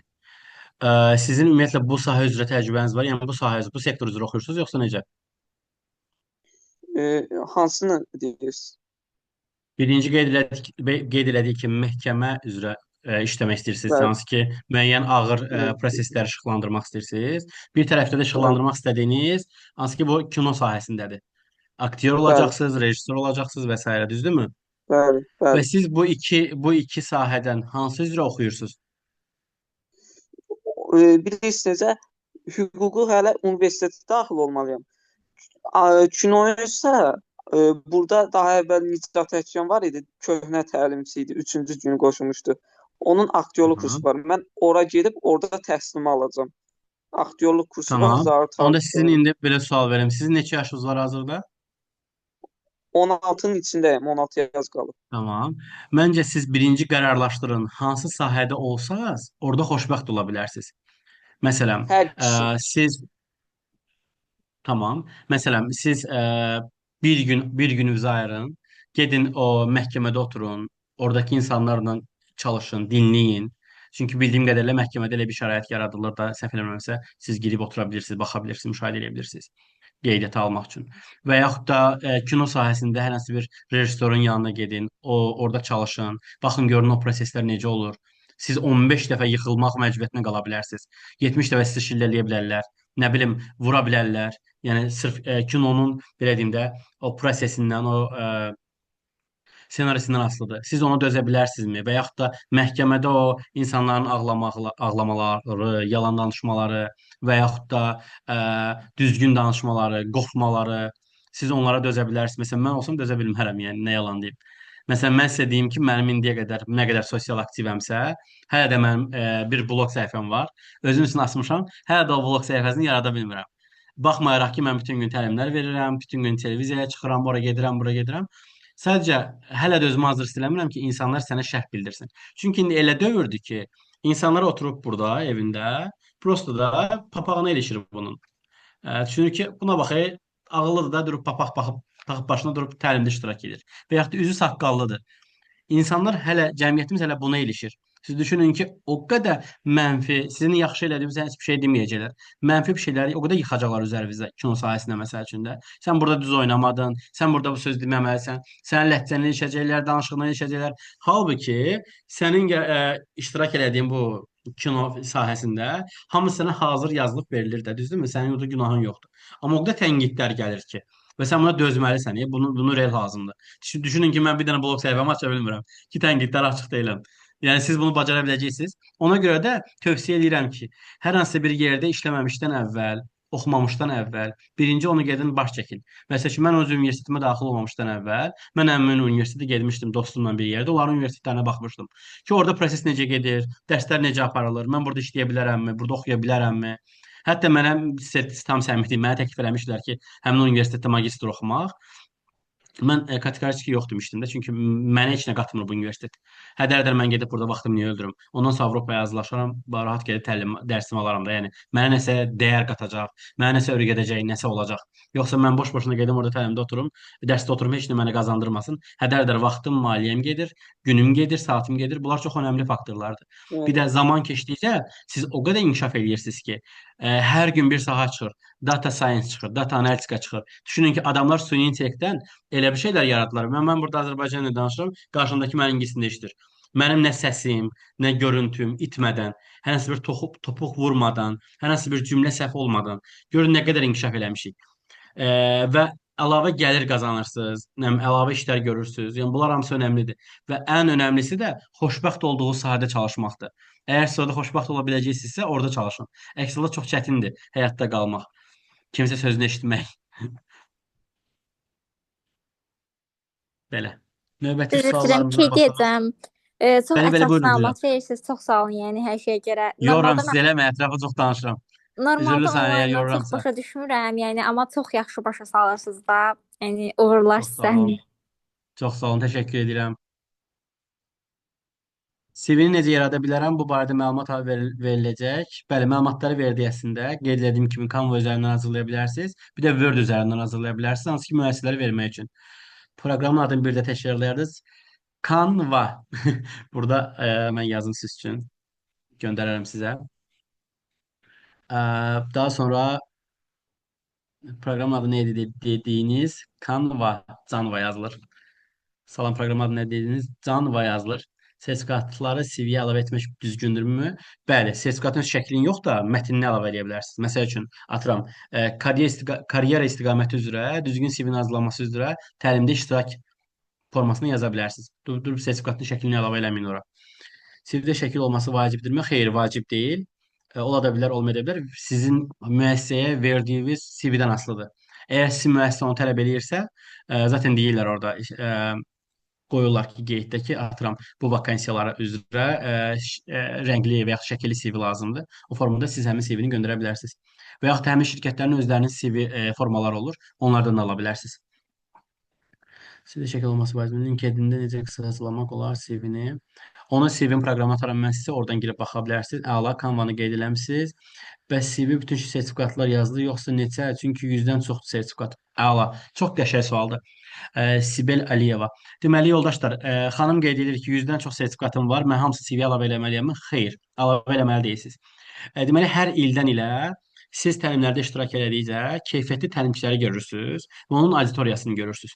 Hansı ki, bu auditoriya içərisində həmin o təlimçinin davranışı, ümumiyyətlə təlimçi haqqında maraqlanırsınız. Mən tövsiyə edirdim hətta siz bu tipli təlimlərə qoşulanda belə həmin təlimçi haqqında post paylaşılanda girin onun səhifəsinə baxın. Görün ümumiyyətlə hansı sahədə çalışır, ümumiyyətlə iş prinsipi nədir, ümumiyyətlə bu təlimlərdə hansı istiqamətli təlimlər verir, ümumiyyətlə kütləsi nədir, haranı bitirib, haranı oxuyub, ümumiyyətlə təlimçilik prosesi necədir, harda təlimlər keçib, hardan təlimlər alıb. Baxın, bunlar çox önəmli faktorlardır. Bunları alandan sonra təlimə qoşuldunuz, bu 101-ci təlimdir deyək. Təlimə qoşulmusunuz sosial media istiqaməti üzrə. Bir 10 dənə təlimə qoşulmusunuz. Tamam. Bir dənə vakansiya gördük. Deyək ki, bir supermarketdə sosial media meneceri axtarırlar. CV-mizi düzəltmişik. Hər şey əla, okey, superdir. Amma mən orada yazmışam ki, karyer istiqaməti üzrə təlimlərimi, düzdürmü? Baxın, oradan o hissəni çıxardırıq. Əlavə edirik CV ilə bağlı olan məlumatlarımızı. Daha doğrusu ictimai əlaqələr üzrə olan şeylərimizi, sertifikatlarımızı, sosial media sertifikatlarını. Və biz oradan çıxardırıq işlədiyimiz yerləri. Atıram, bundan əvvəl işləmisiniz Bazar Store-da məsəl üçün kasser olaraq. Onları yazmağımızın heç mənası yoxdur. Çünki şəbəkə olaraq onlar istəyirlər sizdən sosial medianı idarə eləmək. Başa düşürsünüz? Bundan bu tamam ayrı bir şeydir, ayrı sahələrdir. Ona görə siz o üzrə bacarıqlarınızı yaza bilərsiniz. Okey, sual verə bilərsiniz ki, yaxşı Kənan, o üzrə mənim bacarığım yoxdur, amma mənim sertifikatlarım var. Tamam, mən sizi başa düşürəm. O halda yaza bilərsiniz. O halda yaza bilərsiniz ki, ən azından uyğundurlar da, ən azından eyni müəssisədir. Yəni düşünün ki, bir şirkətin deyək sosial media istiqaməti var, bir satış istiqaməti var, bir də kassa istiqaməti var. Müəyyən qədər oxşardılar da. Yoxsa atıram siz işləmisiniz məsəl üçün harda deyək, telefon mağazasında telefon satmısınız. Gəlmisiniz bir hüquqşünas vakansiyası var. O hüquqşünas vakansiyasının yanında sosial media menecerliyi ilə bağlı bir vakansiya var. Sosial media menecerliyini də qoyuram, atıram. Hüquqşünas köməkçisi var. Nə əlaqə? Mən telefon satmışam. Gəlirəm sosial media şeydə hüququn yanında bir köməkçi işləyirəm. Heç bir əlaqəsi yoxdur. Və yaxud da oxumusunuz, işləmisiniz, oxumusunuz müəllim kimi, deyək Azərbaycan dili ədəbiyyat müəllimi kimi, 1-2 ildə kollecdə, universitetdə çalışmısınız. 5 ildən sonra beyniniz fırlanıb ki, yox, nə danışırsan, bu mənə aid deyil. Mənim hövsələm çatmır, ürəyim sıxılır uşaqları dərs deyəndə. Mən özümü inkişaf elətdirirəm, atıram sosial media üzərindən. Niyə görə sosial media üzərindən gəlirəm? Çünki bu dəqiqə ancaq sosial mediadan danışılır ona görə. Və ya da karyera planlaması üzrə. Atıram, siz gəlmişsiniz karyera planlamasında heç bir təcrübəniz yoxdur. Sıfırdan sertifikat yığmalısınız, təlimlərə qoşulmalısınız, proqramları öyrənməlisiniz, bir də karyera planlaması necə olmalı, onları öyrənməlisiniz. Ondan sonra müraciət eləməlisiniz karyera planlaması istiqaməti üzrə olan vakansiyalara. Karyera məsləhətçisi var, karyera konsultantı var, karyera mentoru var. Baxın, bunlara mütləq şəkildə müraciət eləməkdə fayda var. Və CV-nizi ona uyğun hazırlamalısınız. Sonra növbəti suallar burada düzəltmiş olur, mən tapa bilmirəm. Canva-da harda CV düzəltmək olur, mən tapa bilmirəm. Canva-ya daxil olandan sonra yuxarıda search hissəsi olur. Belə yumru lupa kimi bir şey var. Onun üzərinə klik edirsiniz. Klik edəndən sonra da yazırsınız CV. Avtomatik CV-lər hamısı tökülür qabağımıza. Yəni çətin bir proses deyil. Məsələn, KFC işə düzələndə orada bütün sahələrdə aldığım sertifikatları qeyd edim sizcə? Xeyr, qeyd etməyin. Siz əgər ki, hər hansı bir restoranda ofisiant, hər hansı bir restoranda satış meneceri, hər hansı bir restoranda kasser, hər hansı bir restoranla bağlı, ümumiyyətlə KFC-yə yaxın olan proseslə bağlı məlumatınız varsa, onları qeyd eləyin. Məsəl üçün, McDonald's-da işləmişsiniz, onu qeyd eləyə bilərsiniz məncə. Axşamınız xeyir, mən bir sual vermək istəyirdim. Buyurun, buyurun. Əslində, indi danışdığınız mövzu biraz sualıma cavab kimi oldu, amma yenə də sualımı vermək istəyirəm. Buyurun, daha Mən ətraflı müxtəlif danışalım. sahələrdə çalışmaq istəyirəm. Məsəl üçün, həm SMM-lik sahəsinə marağım var, bu yöndə bacarıqlarım var. Eyni zamanda mobiloqrafiya yönündə bacarıqlarım var və Super. müəyyən sahələrdə bacarıqlarım var. Və vakansiyalar gördükdə onların hər birinə müraciət eləmək istəyirəm ki, yəni hansı mənə uyğun olarsa, hansından qəbul gələrsə, ora qəbul olum. Sualım o yöndə idi ki, yəni hər bir iş sahəsi üçün, hər bir vakansiya üçün yeni bir CV hazırlamaq vacibdirmi, yoxsa universal bir CV hamısına cavab verə bilərmi? Deməli, birinci təlimin başlanğıcında mən dedim, bir rezume var, bir də CV var. CV siz dediyiniz hər şeyə əlavə eləmək var. Baxın, onu bizdə işləyirlər. Amma o rezumedir, CV deyil. O rezumedir ki, sizin haqqınızda ümumi, general məlumatı toplayır içərisində. Atıram da, adınız necə oldu? Elman. Elman, atıram, həm mobiloqrafdır, həm sosial media meneceridir, həm qəşəng foto çəkir, həm qəşəng liderlik qabiliyyəti var və s. Bu sizin general məlumatlarınızdır. Atıram, istəsinlər sizdən bir dənə mənə rezume göndərin zəhmət olmasa. Siz o rezume formatı göndərə bilərsiniz. Amma CV hazırlananda mütləq şəkildə hara müraciət edirsinizsə, o halda həmən belə deyim də, tələblərə cavab verən CV hazırlamalısınız. Mən sizə bir dənə də tüyo verim. Deməli, vakansiyanı görürsünüz də, yazıb oradakı sosial media üzrə mütəxəssis. Və altda qeyd eləyir ki, vəzifə ötəriləri bunlardır. Axı siz müraciət edəndə siz bilməlisiniz orada vəzifə ötəriləri nədir. Həmin vəzifə ötərilərini götürürsüz, özünüzdə bir dənə check-up eləyirsiniz. Baxın belə mən bu vəzifə ötərilərinə uyğunam yoxsa yox, ümumiyyətlə mən bunu işləyə bilərəm yoxsa yox. Əgər işləyə bilirsinizsə, həmin o vəzifə ötərilərindən götürürsüz, CV-nizin indiyə qədər işlədiyiniz müəssisələrdə vəzifə ötərilərinin içərisində bir-ikisini əlavə edirsiniz. Adam baxır, görür ki, qardaş işləyib, Elman işləyib bu sahə üzrə və mənim tələblərimə konkret cavab verir də. Və siz o tələblərə cavab verdiyiniz təqdirdə sizi müsahibəyə dəvət edirlər. İkinci məsələ Elman, sizdə həm mobiloqrafiyadır, həm sosial mediadır. Əslində bu sahələr hamısı bir-birinə bağlıdır. Siz bir dənə CV hazırlamaqla məncə bunları hamısını əlavə edə bilərsiniz. Atıram, mobiloqrafdır, sosial media menecerliyidir və s. Təşəkkürlər cavabınıza görə, aydındır hər şey. Mən təşəkkür edirəm bəy, buyurun. Müəllim, CV-dən danışırıq, ancaq onu deyim ki, bu CV-nin qəbul olunması insanın şansını bağlıdır. Başa düşmədim. Bir dənə alar Şansını sual bağlı. vereyim. Bəli, buyurun. Sualım çox oldu, üzr sayın. Niyə çox zaman vakansiyalarda bəy qəbul eləmirlər? Yəni ən çox xanım axtarırlar da, bilirsiniz. Normalda belə deyim də, indi Bəy tapmaq olmur çox- ona görə. necə? Bəy tapmaq olmur ona görə. Əslində yox, yəni bəylərdən vakansiya yapan olur. Prosta bir şey deyim ki, yəni əsasən bəylərin yarı faizi daha məsuliyyətli olur mənim fikrimcə. Baxır hansı sahədə. Hə, bildim. Çox sağ olun. Məsəl üçün bizdə Next Step icma əsaslı sosial təşəbbüs platformasıdır. Aha, bəli. Biz orada icmanı quranda biz post paylaşdıq ki, icma dostları axtarırıq. 100% gəncin 90% xanımlar idi. Baxmayaraq ki, mən regionda yaşayıram, baxmayaraq ki, hər gün televiziya bar-bar bağırır, Erkən Nigah Qurbanlı Lənkərandandır, nə gender balansı aləm deyib Lənkərandadır, amma bizim xanımlar dominantdır. Və təkcə bu Lənkəran üçün deyil, bu general Azərbaycan üçün də keçərlidir. Bizim xanımlar dominantdır. Baxmayaraq ki, bəylər bəzi yerlərdə öndədir və s. Amma məsəl üçün mən sizə deyim ki, universitetlərə təlimlərə gedirəm, ancaq xanımlardır. Daha sonra Bakı məktəblərinə müəllimlərə təlim verirəm, ancaq xanımlardır. Mədəniyyət Nazirliyinin təlimlərinə gedirəm, onlara təlim verirəm, ancaq xanımlardır. Yəni bəy o qədər azdır ki, yəni bilirsiniz necədir proses? Hamısı bir də şeydə bir şey var da. Bəylər biraz sıraz istəyirlər ki, belə otursunlar bir vəzifədə mənə Hə, o görə şey elədi. var. O bəli, Xanımlar yazmışam. isə daha az qane olur. Mən özümdən də götürürüm. Bəli, Mən bəli. aya 10.000 də qazansam, cibimdə boşdur. 100 manat da qazansam cibim boşdur. Çünki nəyə necə xərcləyəcəyimi bilmirəm. Bu mənim problemimdir də və mənim kimi nə qədər elə gənc var. Ona görə də bəzən bu problemlər yığılır. Müraciət eləmirlər, maraqlı gəlmir onlara və yaxud da öz sahələri üzrə getmirlər və yaxud da oxuduqları sahə ilə işləmək istədikləri sahə tamam fərqlidir. Çünki öncədən seçməyiblər. Yəni Azərbaycan Bunlara demək görə olar ki, yarı faizlədir ki, oxuduğu sahə ilə işləmək istədiyi sahə başqa-başqadır. Yarı faizlədir eynən, də. eynən. Çox sağ Bu olun. sualı başa düşmədim. Müəllim CV-dən danışırıq, ancaq onu deyim ki, bu CV-nin qəbul olunması insanın şansına bağlıdır. Bu cümləni başa düşmədim, üzrlüsən. Şansı dəxli yoxdur da cavab yazıb Şey bir demək nəfər. istəyib. Yəqin demək istəyib ki, şansla bağlıdır da. Yəni CV nə qədər Ha, yaxşı şansla da bağlıdır. olsa, bəli, məncə belə bir şey demək istəyib. Baxın, mən sizə belə deyim. Əgər ki, siz real bir vakansiyaya CV-ni göndərirsinizsə və sizin CV-niz düzgündürsə, mən bu xanımın adını bir dənə oxuyum. Bu xanım mənim CV-sini göndərəm, onun CV-sini check-up eləyərəm, ona göndərərəm. Nələr səhvdir o CV-də. İbrahimova Elza. Deməli, sizin əgər CV-niz düzgündürsə, sizin CV-nizdə hər hansı bir nöqsan yoxdursa, həmin vakansiyanın standartlarına cavab verirsə, o halda sizin CV-nin geri dönməsi çox belə ola bilməz də, yəni çox mümkün deyil.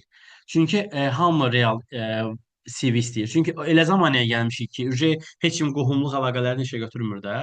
Hamısı istəyir ki, bacarıqlı bir adam götürsün. Biri 10 dənəsini götürdüsə, 5-ini də bacarıqlısını götürsün ki, bu işi apara bilsin. Başa düşürsüz? Ona görə də mütləq ki, CV önəmlidir. Düzgün CV önəmlidir ya. Hamı CV hazırlayır. Bir dənə bu belə şəkil qoyur. Snapchat-dan da şəkil çəkib, çiçək də buradan çıxır. Olur ki, CV-m hazırdır. O deyil də qardaşım. Sən CV-ni düzgün hazırlasan, itaq sənə geri dönüş olacaq. Bəzən CV hazırlayıb atasının nömrəsini qoyur. Zəng edirsən, atasıyam. Nə əlaqə qardaş? Sən niyə götürmüsən telefonu? Və CV-də bu yazılıb axı. E-mail qoyurlar, e-mail səhvdir. Mesaj göndərərsən spama düşür. Baxmırlar mı e-mailə? Bundan əlavə hərflər səhvdir, nömrə səhvdir, e-mail səhvdir. Bu adam ümumiyyətlə ciddi deyilsə, mən bunu müəssisə rəhbəri olaraq niyə işə götürməliyəm? Birinci adam özünə sual verməlidir. Mənə niyə işə götürməliyəm? Yəni hansı bacarıqlarım var? Bu müəssisəyə necə fayda verəcəm? Baxın, bu çox önəmli faktordur. Əgər siz bunu özünüzə sual vermirsinizsə, bu məncə yanlışdır. Oturub düşünün ki, yaxşı, bu şirkət həkim kimi məni istəyir. Mən ümumiyyətlə iynə vura bilirəm. İnsanlarla ünsiyyət qura bilirəm. Nə bilim, xəstə pasiyent gələndə mən onu qəbul edə biləcəm. Və bunun ailəsindəki bu mənfi və yaxud da müsbət məlumatları ailəsinə ötürə biləcəm. Baxın, bunlar çox önəmlidir. İkinci önəmli faktor da müsahibə mərhələsidir. Müsahibə mərhələsi tamam ayrı bir temadır. O uzun dərədir. Onun üçün də bir günlər təlim paylaşarıq. İnşallah qoşularsınız, baxarsınız. Orada konseptdir, necə suallar verilir, da dəhşət. Dəxilsiz suallar. Gözləmədə Mənim bir dənə insanlar var, sualım qəbul var. edin zəhmət Ləman olmasa. bəy. Bunu desən sizə. Bəli, buyurun. E, Elə olur ki, məsələn, işə götürən, məsələn, deyim ki, insan resurslarında orada məsələn Bəli. sualda çaşdırıcı suallar verirlər. O düzdür. Çaşdırıcı suallar da verirlərmiş. Bəli, suallar verilir. Əlbəttə. İmtahanların ümumiyyətlə Məsələn, imtahanlardır, müəssisələrdir, hamısında suallar verir. Bəzən sizi psixoloji yoxlayırlar. Məsəl üçün siz CV-də yazmısınız ki, stressə dözümlüyəm. Mənim beynim üçün mən stressə dözümlü olan adamı stressə salmaq istəyirəm. Ona elə suallar verəcəm ki, o stressə düşəcək. Məsəl üçün, normalda müəssisə rəhbəriyəm. 9-dan 6 iş rejimimdir. 6-dan 1 dəqiqə ora keçmir də, hamısı çıxır gedir. Həmin vaxtda dirəşirəm. Saat 10-da siz gələ bilərsiniz. Adam dəli olur ki, yəni 9-dan 6 iş rejimimdir. Ücə qıcıqlanırsınız. Yox, eləyə bilmərəm. Biz elə işləri götürmürük. Aktualitet prosta temada atır. Yoxsa sadəcə sənin stresini yoxlayır. Görürsən, sən stresli davamlısan, yoxsa yox. Görürsən, sən reaksiya necə bildirsən. Adətən olur, məsəl üçün sual verirlər ki, əmək haqqı nə qədərdir? Ya əmək haqqını demir adam, ya da əmək haqqını deyir, məsəl üçün filan qədər. Nə verərsiniz. Nə verərsiniz nədir qardaşım? Sən nə verərsiniz elə, sənin özünün bir qiyməti olmalıdır. Hamının qiyməti var bu həyatda. Heç kim deməsin ki, bəli. mənim qiymətim yoxdur. Hamının qiyməti var və siz həmin vakansiyaya müraciət etməmişdən qabaq birinci araşdırmalısınız. Azərbaycan balaca yerdir də. Hamının hər yerdə tanışı var. Hamının ailəsində Bəli. ümumiyyətlə xəstəxanada tanışı var, müəllimlikdə tanışı var və s. Bir dənə check-up edirsiniz, maraqlanırsınız ki, burada belə bir vakansiya var. Burada maaş təqribi nə qədər olar? İstəməsini maaşı desin, təqribi rəqəm desin. 300-500 arası. Siz də o formada deyirsiniz 300-500 arası. Ki bu sənə zaten 300-500 arası verəcək də. Siz də deyin ki 400-500 arası. Zaten yuvarlaşdırıb rəqəmi sizə onu verəcək. Siz desəz 800 manat, nəticə etibarilə sizi işə götürməyəcəklər. Çünki sizin gözləntiniz yuxarıdır. Və düşünəcəklər ki, normal olaraq 800 manatlıq yer təklif gələn kimi bu qız qaçıb gedəcək. Yəni bunu nəzərə alın.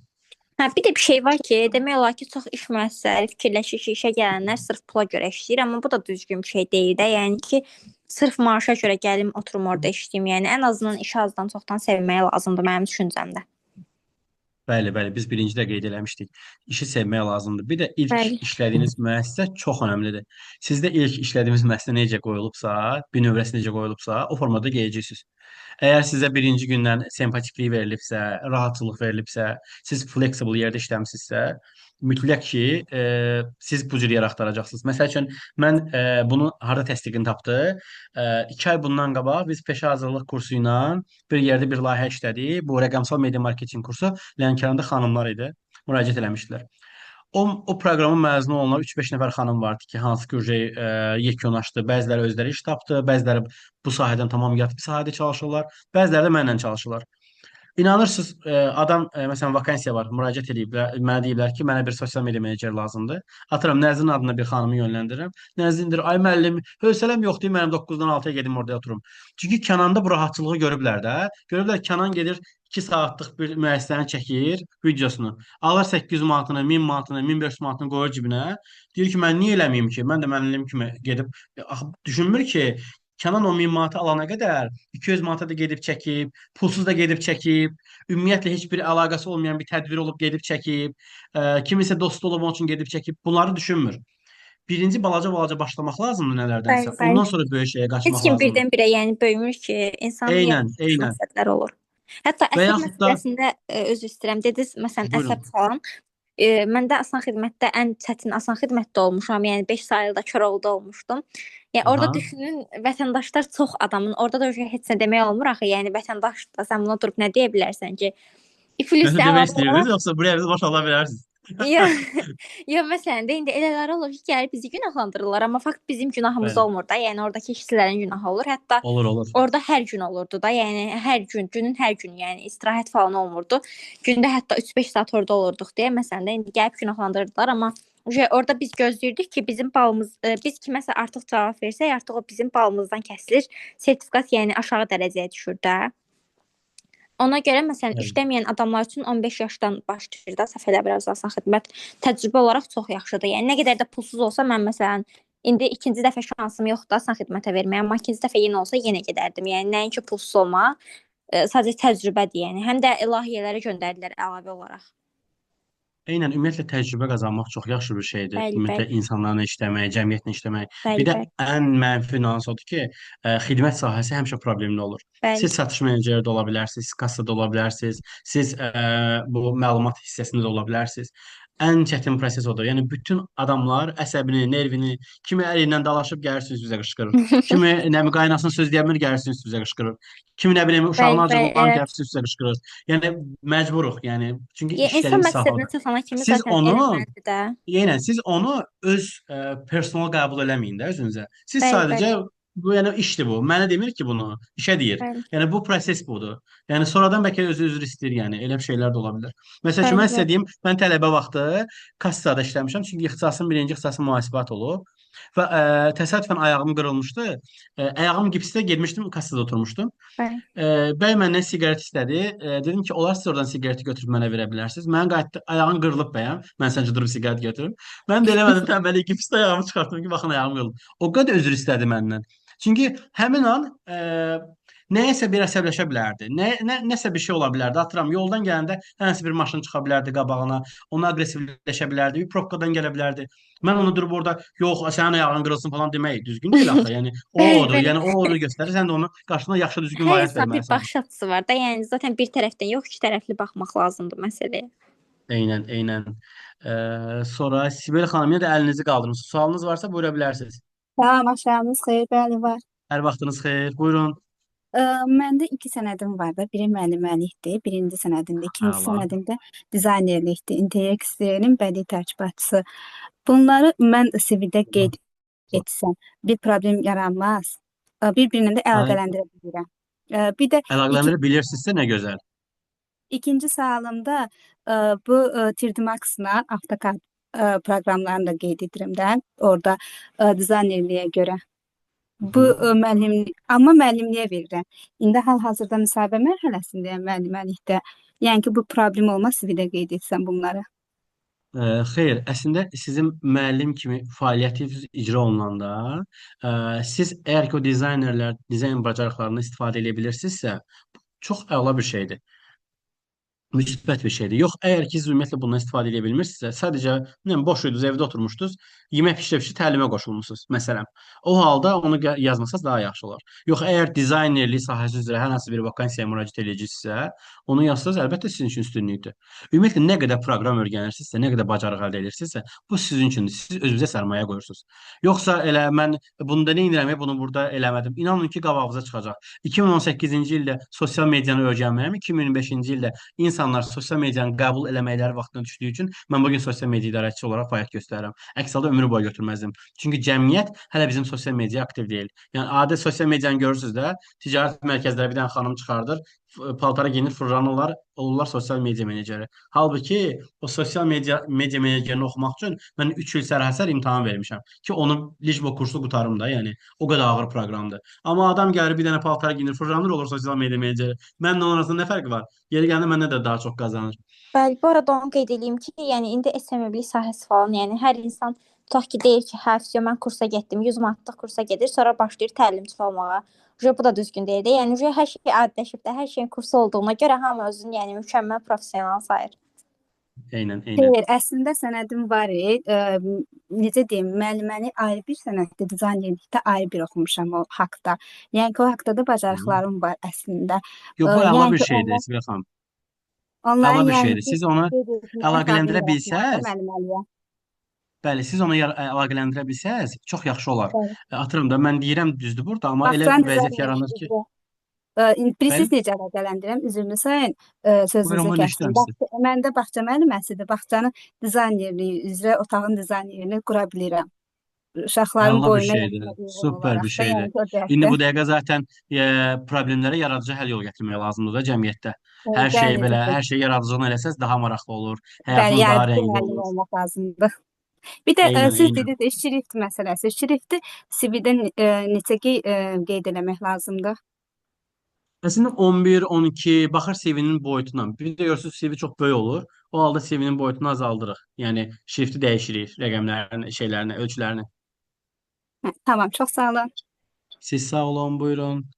Leyla xanım, əlinizi qaldırmısınız yoxsa səhvən əliniz qalxıb? Bəli, bəli. Sual vermək istəyirəm. Chat bölməsində Buyurun, də buyurun. qeyd eləmişdim. Daha doğrusu oxumadınız. Aha, Sualım gəlirəm var indi aşağı ki, düşürəm. Rızam elədi mənə bax. hazırda bir çox namizədlər indi CV-ni aydın olduğu kimi AI proqramlarına və ya ChatGPT-yə falan yazırlar ki, mənə haqqımda məlumat versin ki, CV-yə necə yazım ki, rəngarəng Bəli. görünsün CV.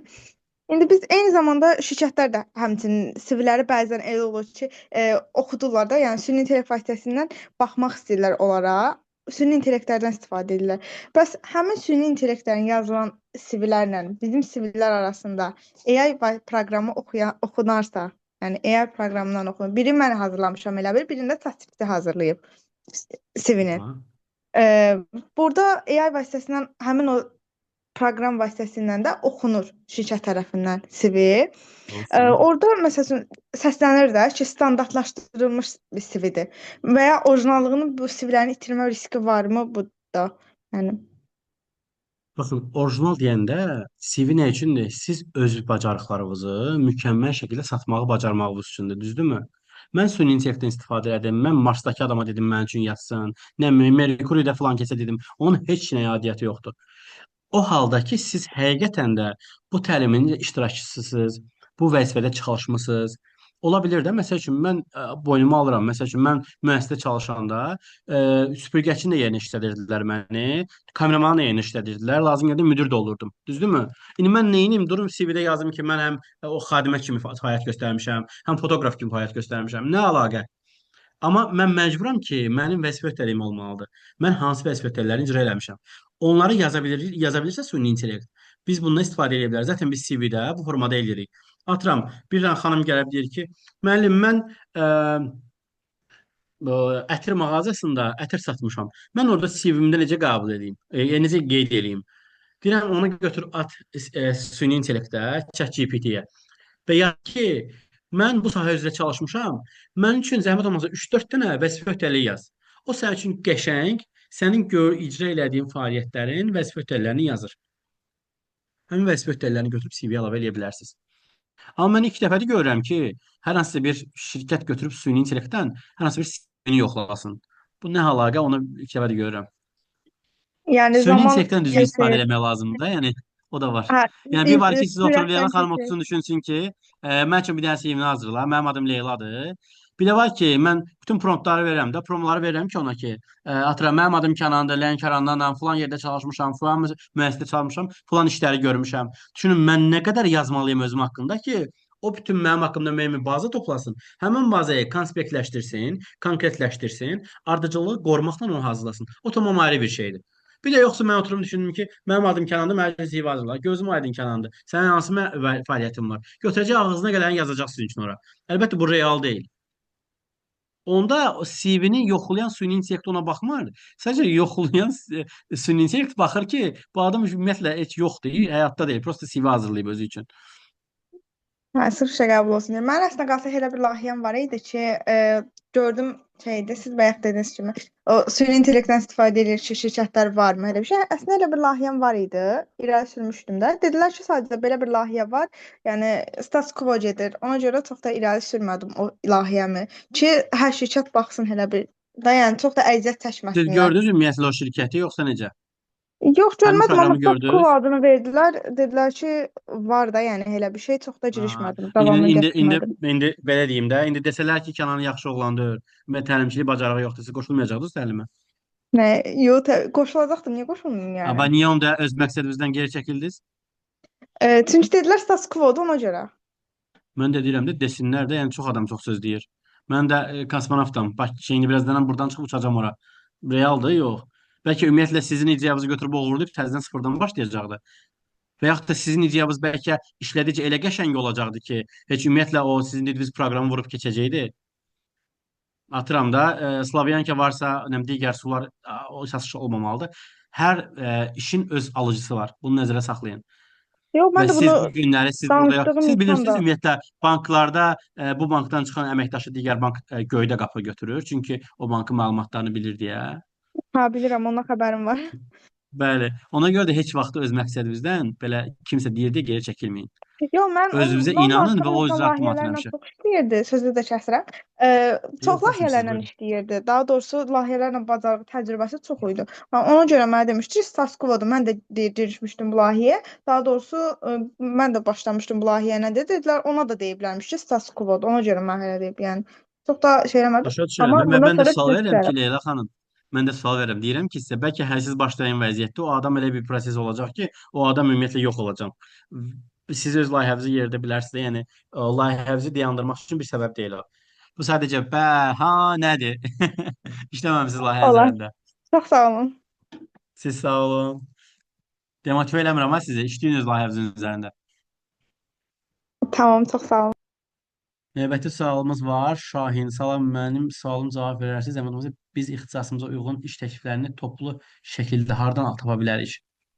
Sizin ixtisasınız nədir ümumiyyətlə bəy, Şahin bəy, onu bilmirəm.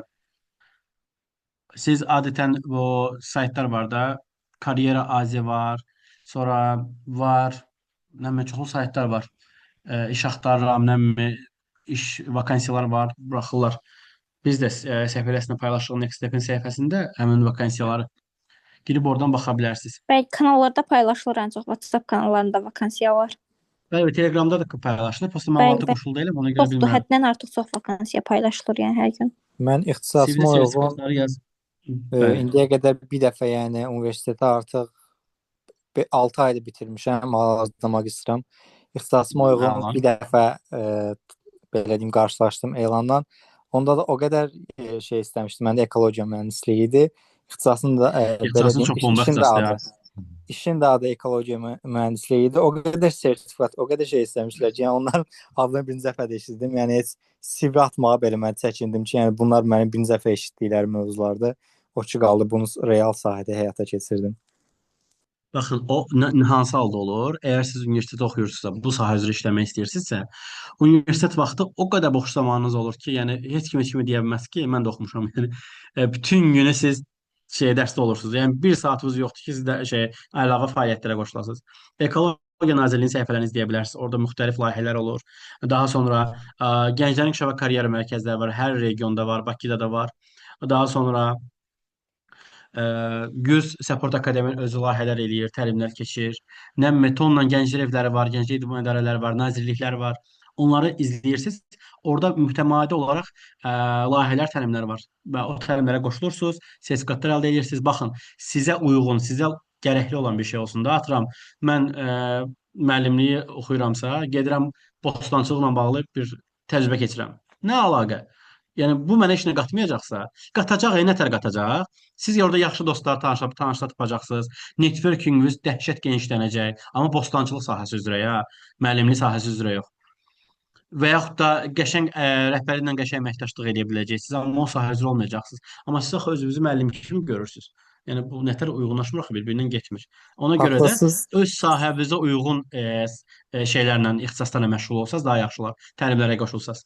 Haqlısınız, amma yəni mən birinci kurs başlayandan müxtəlif sahələrdə işləmişdim. Yəni demək olar heç öz sahəmə vaxt ayırmağa, belə deyim, vaxtım Ən böyük problem olmamışdı. odur. Məndə də o İngilis olur. dili müəllimi işləmişdim.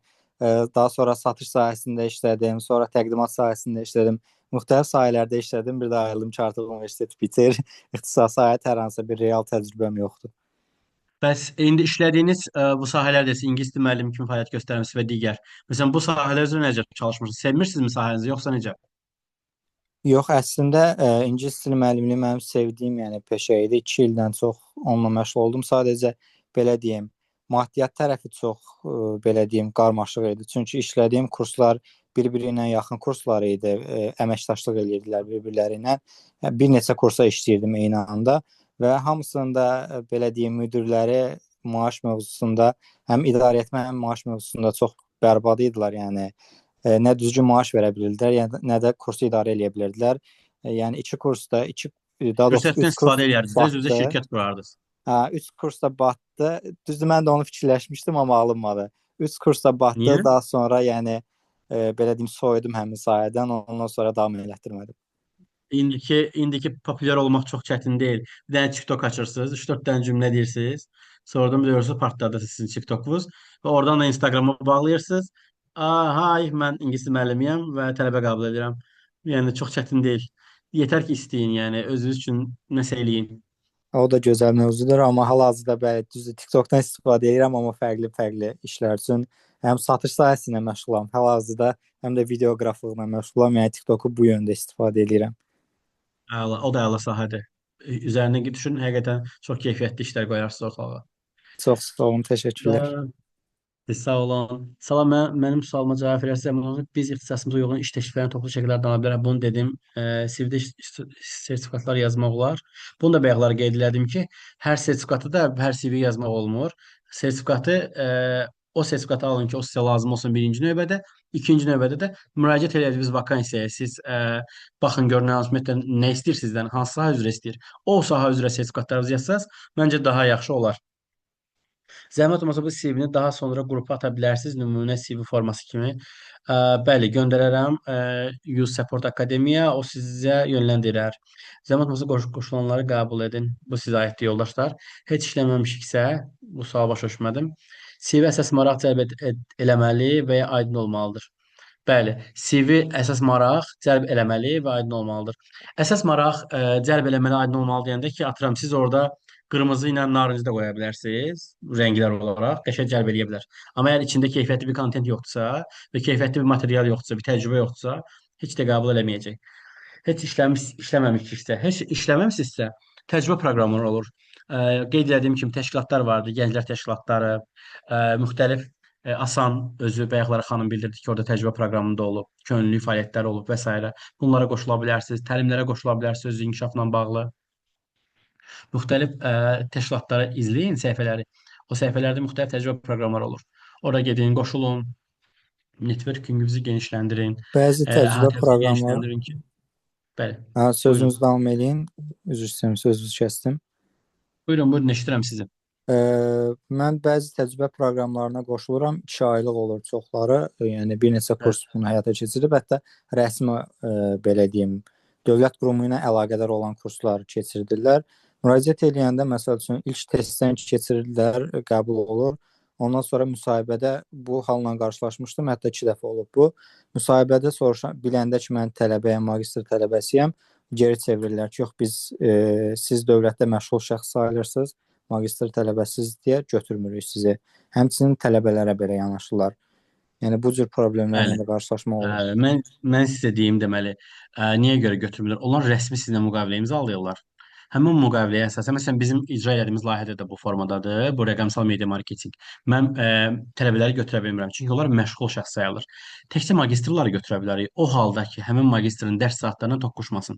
Siz düşünün ki, əgər siz 6-dan gedirsinizsə universitetə, səhər saatları mən sizi qəbul edə bilirəm təlimə, əks halda edə bilmirəm. Çünki siz məşğul şəxslərsiniz. Siz düşünün ki, ya dərsdə olmalısınız, ya təlimdə olmalısınız. Nətər olur? İkisi bir arada olur. Alınmır axı. Məntiqlə belə düz gəlmir. Ona görə də onları götürmürlər. Üzr istəyirəm, bir şey belə soruşum. Hə, sözünü davam bəli, edin buyurun, sonra. buyurun. Sonra davam Buyurun, edin buyurun. sonra. Sözünüzü Bütün bitirin sonra. şirkətlər deyil də, bəzi şirkətlər var ki, onlar qəbul edirlər təcrübə proqramlarını. Yəni səfirliklər olur, qəbul edirlər. Bəzi QHT-lər var ki, onlar təcrübə proqramları elan edirlər. Orada iştirak edə bilərsiniz. Həkimlərin nəzdində könüllü proqramları olur. Onlarda iştirak edə bilərsiniz. Gənclər evlərində könüllü proqramlar olur. Hökmən elə gəlib sırf təcrübə alasınız. Könüllü proqramlarına qoşulun. Oradan yetərli qədər təcrübələr olur, layihələr olur, qoşula bilirsiniz.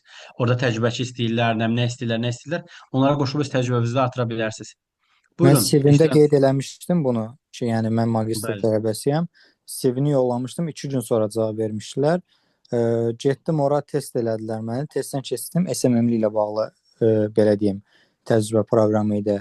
Testdən keçdim, testdən də yəni baxdıqları qədər, dedikləri qədər uğurla da keçmişdim. Sadəcə müsahibənin birinci dəqiqəsində elə biləndə ki, mən tələbəyəm, mən əvvəlcədən vaxtları onsuz da özüm dəqiqləşdirmişdim. Hətta onlara dedim ki, yəni saat baxımından da mənə problem yaratmır. Dərsim 7-də başlayır, sizin təcrübə proqramı saat 5-də qurtaracaq. Amma onlar yenə də əməkdaşlıq eləmək istəmədilər. Yəni bir dəqiqənin içində bitdi Ola o bilər, müsahibə. məsəl üçün, ola bilər ki, sizlə bir yerdə rəqabətdə başqa bir xanım və yaxud bəy olub, hansı ki, onun təcrübə proqramından bir sıxıntısı yox idi, çünki magistr oxumurdu. Həqiqətən də real işsiz bir şəxs idi və ehtiyacı da var idi. Üstünlüyü ona verilib, sizə verilmir. Bu normal bir şeydir. Bu ola bilər. Çünki rəqabətdə siz onu uduza bilirsiniz. Çünki Ola siz bilər, hazırda ola bilər. məşğul Çünki şəxssiniz. çox insan müraciət eləmişdi ora. Bəli. Buyurun, növbəti xanım, Sona xanım, Üzr buyurun. istəyirəm, bir şey soruşacaqdım. Həm Buyurun. dediyiniz könüllü proqramlara necə qoşulmaq olar, onu öyrənmək istəyirdim.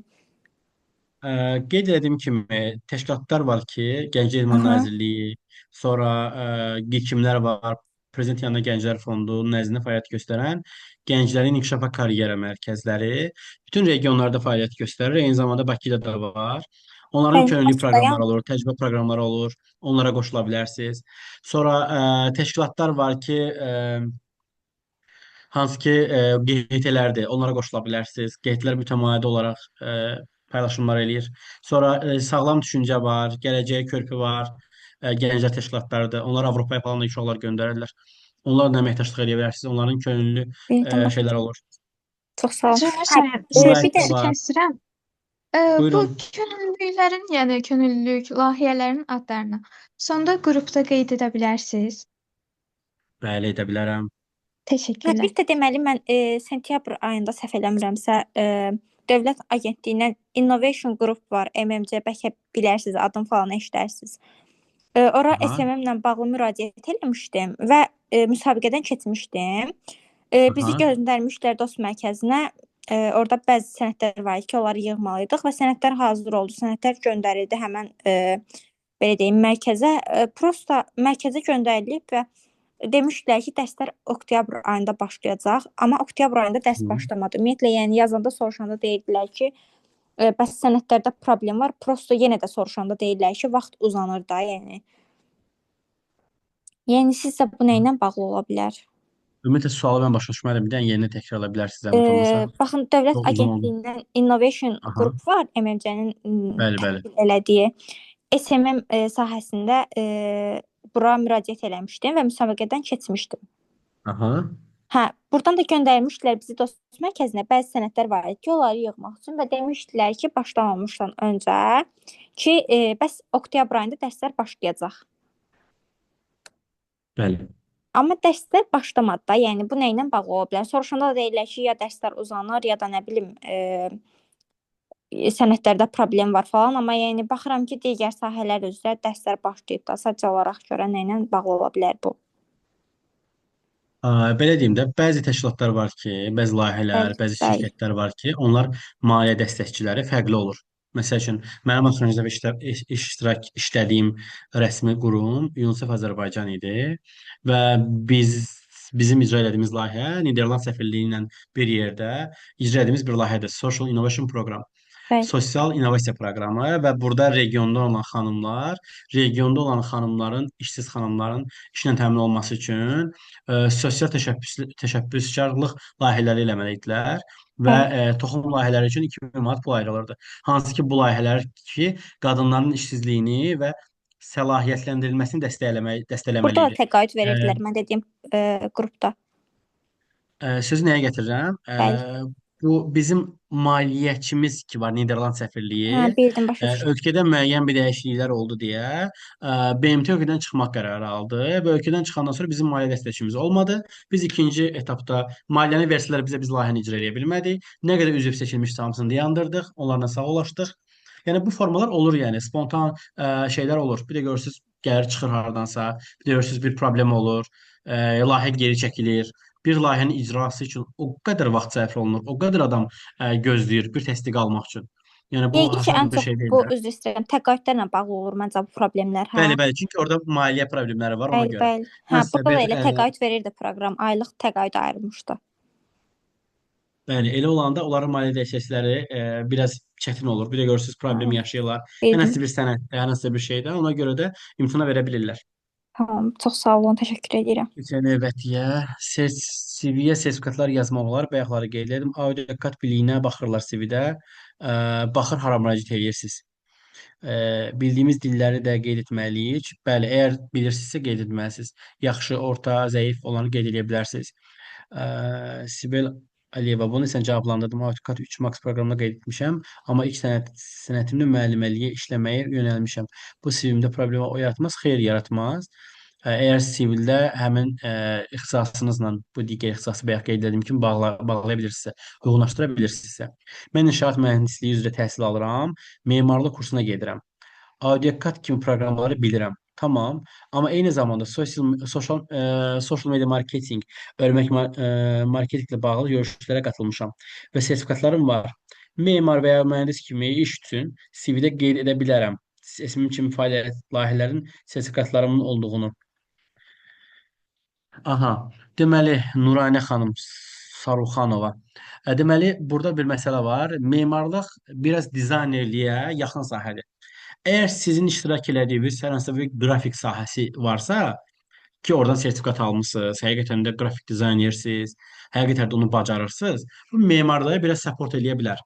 Nə mənada support eləyə bilər? Müəyyən dəstək verə bilər də. Yəni məsəl üçün hər hansı bir cızmaqara eləyəndə, hər hansı bir nəyisə düzəldəndə, hər hansısa bir maketin elektron formasını çıxaranda. Amma birbaşa sosial media menecerliyi xeyr, təbii ki, eləməz. Ona görə də o ona uyğun deyil. Siz o sahə üzrə, yəni inşaat mühəndisliyi və memarlıq üzrə öz bazanızı genişləndirə bilərsiniz. Növbəti şrift bəs neçə olmalıdır? Bunu qeyd elədim Sibil xanım. Düşək aşağı. Azərbaycan şrifti ilə yazanda daha rəsmi olur.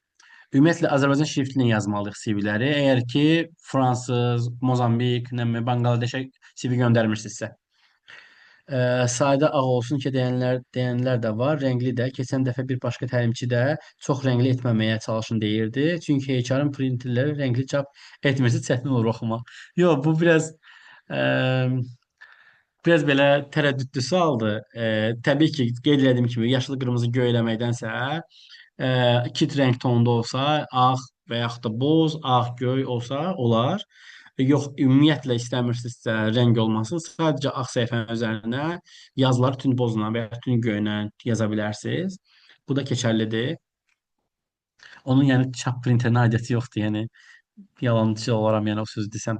Müəllim bir sualım var, müəllimlik ixtisasını oxuyuram, onda işə qəbul zamanı CV necə olur? Ə, Biz bayaqdan Mürsəlova danışırıq. Deməli, müəllimlik ixtisası üzrə siz çalışırsınızsa, mütləq ki, bu CV üzrə məlumatlarınızı yazmalısınız. Müəllimliyi harda çalışmısınız, ümumi repetitor olmusunuzmu, indiyə qədər nə qədər göstəriciniz var, miqdə nə qədər toplamısınız, kursda mı çalışmaq istəyirsiniz, kursda çalışmaq istəyirsinizsə hansı kurslarda işləmisiniz, təcrübəniz varmı və yaxud da yoxmu, bununla bağlı məlumat verə bilərsiniz. Hələ şu yerinə bu yazanlar, ayda inanırsınız, şu yerinə bu yazanlar nədir? Sıxalam yazırlar, nə tərsən yazırlar, yəni nə cür istəyirsiniz var. Şeydə e-mail göndərirlər, qadan alım mənə işə götür. Gəncəllər qadan alım sözündən çox istifadə Email edir. adlarını kamseri kız yazırlar. Yəni işə ehtiyacım var. Yalvarıram, uşağım acından ölür, mənə işə götür. O qədər elə şeylər görürük. Mən bir Əslində ara elə bu CV yazmaq üzr istəyirəm. buyurun. Əslində elə CV yazmaq lazımdır ki, iş yerinin sənə ehtiyacı olsun da. Yəni sən iş yerinə yox, iş yeri səndən asılı olsun kimi bir CV yazmaq, həm də elə danışıq lazımdır mənim düşüncəmdə. O danışıqda uca dəyişir də. O Hə, sizin işə götürəni üzbəüz görəndə bəli. orada fikir dəyişir. Məsəl üçün Biz necə məsələn, mən orada deyir indiki ki, hə yalvarıram şirkətlərə məni üzr istəyirəm. eynən Orada deyəcək ki, sizi qul yalvarıram. kimi işlədəcəklər elə olsa. Hə, yalvarıram mən işə gedir, işə ehtiyacım var Qurban deyəndə olun, işə başıma deyəcəklər, dönüm. hə, vəsiyada, yəni bu tapmışıq. Həmin adam tapmışıq işlətmək üçün. Bəli, istismar eləyəcəklər sizi. Bəli. Salam, mən Salam, könüllü sual proqramı vermək üçün qeydiyyatdan istəyirdim. keçməliyəm. Bəli, nəzrim, buyurun, eşidirəm sizi. Bayaq yazmışdım, hətta bir-iki dəfə yazdım, prosta görmədiniz. Bəzi 181 təlimlər, dənə SMS var, düşürəm aşağı yavaş-yavaş, narahat olmayın. bəzi təlimlərdə iştirak eləmişəm, amma sertifikat verilməyib də. Yəni prosta Bəli. iştirak eləmişəm. Bunu CV-də qeyd etmək lazımdır ya yox? Əgər ki, sizin sahəbinizə uyğundursa, bəli, qeyd edə bilərsiniz. Hökmrandır sertifikat. Əgər sertifikat istəyəcəklərsə sonda, hə, amma çox yerlər istəmir. Amma Sadəcə təcrübəniz istəsələr olduğunu və göstərir. olmasa sertifikat, yəni belə problem yaranmaz ki. Deyirsiniz, mənə işə götürün, sertifikatı tapıb göndərərəm sizə. Bir də ki bir sual verim. Həmin Ə, şirkət taparsa, sertifikatı ondan tələb eləyərsiniz. Aydındır. Bir də bir sual verim. Bizdə Bəli. universitetdə karyera planlaşdırması dərsində müəllim sərbəst iş olaraq Vau, nə CV qəşəng. Dərs keçirlər onda sizdə. Bəli, Hə. CV hazırlamamızı istəmişdi. Hazırlayıb göndərmişik. Qrupda bəzi insanlar ünvan da qeyd eləmişdilər. Dedi ki, ünvandır, yəni belə şeylərə ehtiyac yoxdur da, ailə vəziyyəti və s. Bunlara ehtiyac yoxdur. Amma siz bayaq deyəsən qeyd eləmişsiniz ki, ünvana ehtiyac vardı. Məsəl üçün uzaq bir yerdə yaşayırsınız, gələcək, ev tutacaq və s. da. İndi hansı daha doğrudur? Baxın, karyera planlaması tədris edən adam o ümumi danışır. Məsəl üçün öz bildiyi tip danışır da. Məsəl üçün mən burada dediklərimi, bu öz CV-mi atıram tədris mərkəzinə göndərsəm, onlar qəbul eləməyəcəklər. Amma atıram mənim işlədiyim sahəyə göndərsəm qəbul edəcəklər. Çünki onların öz strukturları fərqlidir. Mənim hazırladığım CV tamam fərqlidir. Onlar məndən sadəcə Word istəyəcəklər. Word-də mənim məlumatlarım olan bir sənəd olsun və bu yetərli də olar. Çünki rəngli CV-ni ciddiyə almırlar. Yəni normalı budur. Amma biz ümumi danışsaq ki, yox, məkan problemdir. Atıram o hardan bilə? Yığıb sənə deyəcək ki, ay qardaş, sən harda yaşayırsan ümumiyyətlə? Gələ biləcəksənmi, gedə biləcəksənmi? Zaten sən müsahibədə sənə bu sualı verirlər. Atıram, Yasamalda yaşayıram. İş yerim Yasamaldadır. Özüm də Suraxandayam. Oradan bura gələ biləcəksənmi? Əlbəttə yox, gələ bilməyəcəm. Məcburam. Yəni bu problemdir. Real bir problemdir. Qabaqcadan yaz ki, o adam da işini bilsin. Mənə görə budur, bu formadadır. Və mən bu formada CV göndərmişəm. Heç vaxtı geri qayıtmayıb. Hə, bir də Yox, bu əgər ki siz istəyirsinizsə, üzr istəyirəm, son qayda olaraq sizdə məlumat olsun ki, bu proses necə olur. Mən onun üçün sizə Dövlət Məşğul Agentliyinin hazırladığı formalı CV-ni göndərərəm. Materialı göndərərəm, təlimatı göndərərəm. O təlimatı götürərsiniz, qoyarsınız müəlliminizin qabağına, deyərsiniz, ay müəllim, mən həmin bu təlimata uyğun olaraq Dövlət Məşğul Agentliyinin hazırladığı təlimatı mən sizə yönləndirirəm və həmin CV-ni də o üzrə hazırlayın. Hazırlayan sonra müəllimimizə verərsiniz ki, bax, təlimatda bu formada deyilir. Biz bu formada hazırlayaq. Çünki sonuncu dəfə belə eləmişdim, bir dəfə göndərmişdim bir tələbəmlə. Yəni müəllim real şərtlərə uyğun dərs keçir də. Necə deyim, məsəl üçün Bəli, realda biz necə göndərməliyik CV-ni bizdən o cür tələb edir dediyinə görə. Məsəl üçün bəli. dildə indi dərsdə lazım deyil də, müəllim prosta baxacaq, görəcək biz hazırlaya bilirik, şəkli necə qoyuruq və yaxud da necə də bəzi şeylərə fikir verir. O işə götürmür ki, bizdən ünvan tələb eləsin. Amma bu zamanda deyə bilər ki, o aydınlaşdırma da vermir ki, məsəl üçün real CV göndərsəz ünvanı qeyd eləməlisiniz, eləməməlisiniz. Sadəcə deyir ki, ünvan qeyd etmək səhvdir. Hətta ünvan qeyd olunan CV-ləri qəbul eləmir, geri göndərir. Deyir ki, yəni yenidən bunu mənə göndərəndə ünvanı silib göndərin. Ümumən yəni nəzər tutursunuz? Ev, yaşayış, bina, mənzil falan onu deyirsiniz. Məsələn, mən Lənkəran şəhəri yazıram. Bu okeydir yəni mənim üçün. Mən yazmamışam, mən onda hələ düzəltməmişdim. Yeni düzəldib göndərmişəm. Yəni uşaqlar yazmışlar, bilmirəm nə yazıblar. Elə ümumi ünvan deyib keçirməliydim. Bəzi elə ki, CV-lər müəllimə Bəlkə də gəldikdə atıram. Yəni mən müəssisə rəhbəriyəm. Mənə maraqlı deyil axı sən harda yaşayırsan, hansı binanın hansı blokunda yaşayırsan. Yəni bu da düzdür. Amma durub məsələn Lənkərandanamsa, vakansiyada Bakıda atsam mən buradan göndərəm CV-ni. Mən təsəvvür edirəm sizi götürmüşəm, hamısını eləmişəm.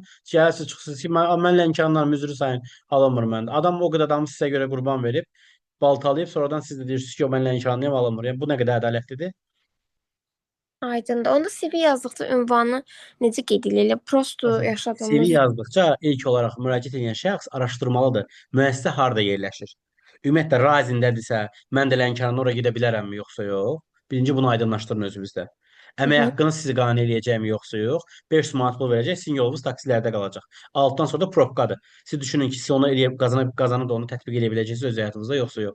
500 manat eləyirsə elə evdə oturun, razində bir mağazadan zaddan açın, bir şey eləyin, biznesinizi qurun da. Məsəl üçün mənim olsam elə eləyərəm. Əgər pulu mən qazana bilmirəmsə. Yox əgər ki, həqiqətən də bu pul dəyir, mən getməyimə dəyir, ümumiyyətlə orada qazancıma dəyir, o başqa məsələ. O halda siz bu CV-də də yavaş-yavaş onları tənzimləyə bilərsiniz. Zaten çox şirkətin özünün CV forması olur. Onlar hazır CV istəmirlər. Deyə heçən deyir ki, mənim öz CV-m olur. Həmin CV-yə uyğun da siz hazırlayıb göndərirsiniz. Hə, prosta məlumatlar dəyişib özümüzə uyğun eləyirik. Bəli, öz məlumatlarınızı ora qeyd edirsiniz. Aydın, çox sağ olun. Bu rayon bölgə məsələsi bir növ bilirsiniz nəyə bağlıdır məncə? Bu reklam qoyanda ki, məsələn, deyək ki, mağaza Bakıdadırsa, burada Bakı qeyd eləməlidirlər də. Çünki rayonda yaşayan bir adam hər gün o mağazaya gəlib gedə bilməz axı.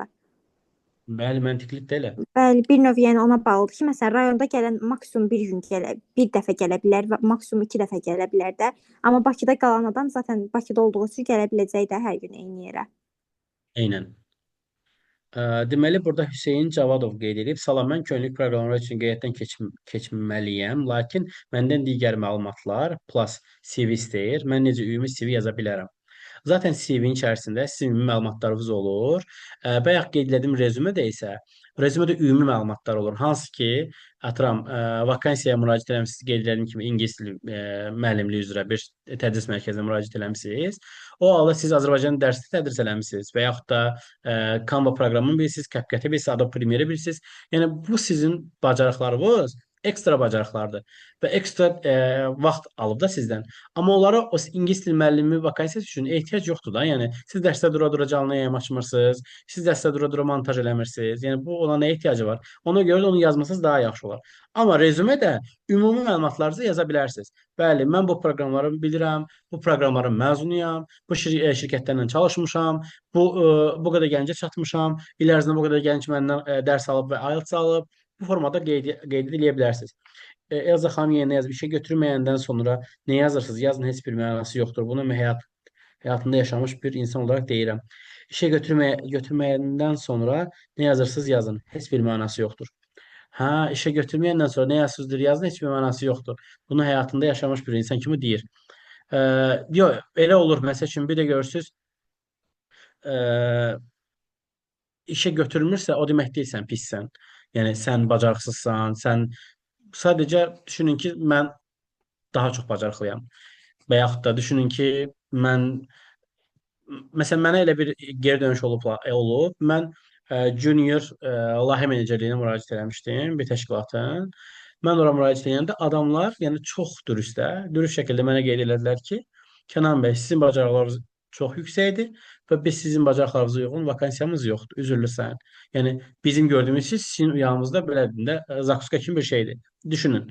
Adamlar bunu etiraf elədilər və bunu hər müəssisə etiraf eləməz. və yaxud da siz işə götürmürlərsə, o demək deyil siz bacarıqsızsınız, siz heç nə bilmirsiniz. Sadəcə ola bilər ki, sizin özünüzü düzgün təqdim eləməmisiniz.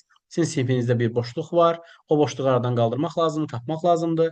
Müsahibədə bəlkə nəsə problem var. Müsahibədə həyəcanlı olmusunuz, əlləriniz əsir. Məsəl üçün, mən bir dəfə bir təcrübə proqramı vardı Amerikada, ona müraciət etmişdim. Düşünün ki, dünya liderləri içində seçilmişdim və 100% proqramın 70-ini keçmişdim. 30% proqram şeyə qalmışdı ki, apply qutarsın və mən Amerikaya getməliyəm, Vaşinqtona.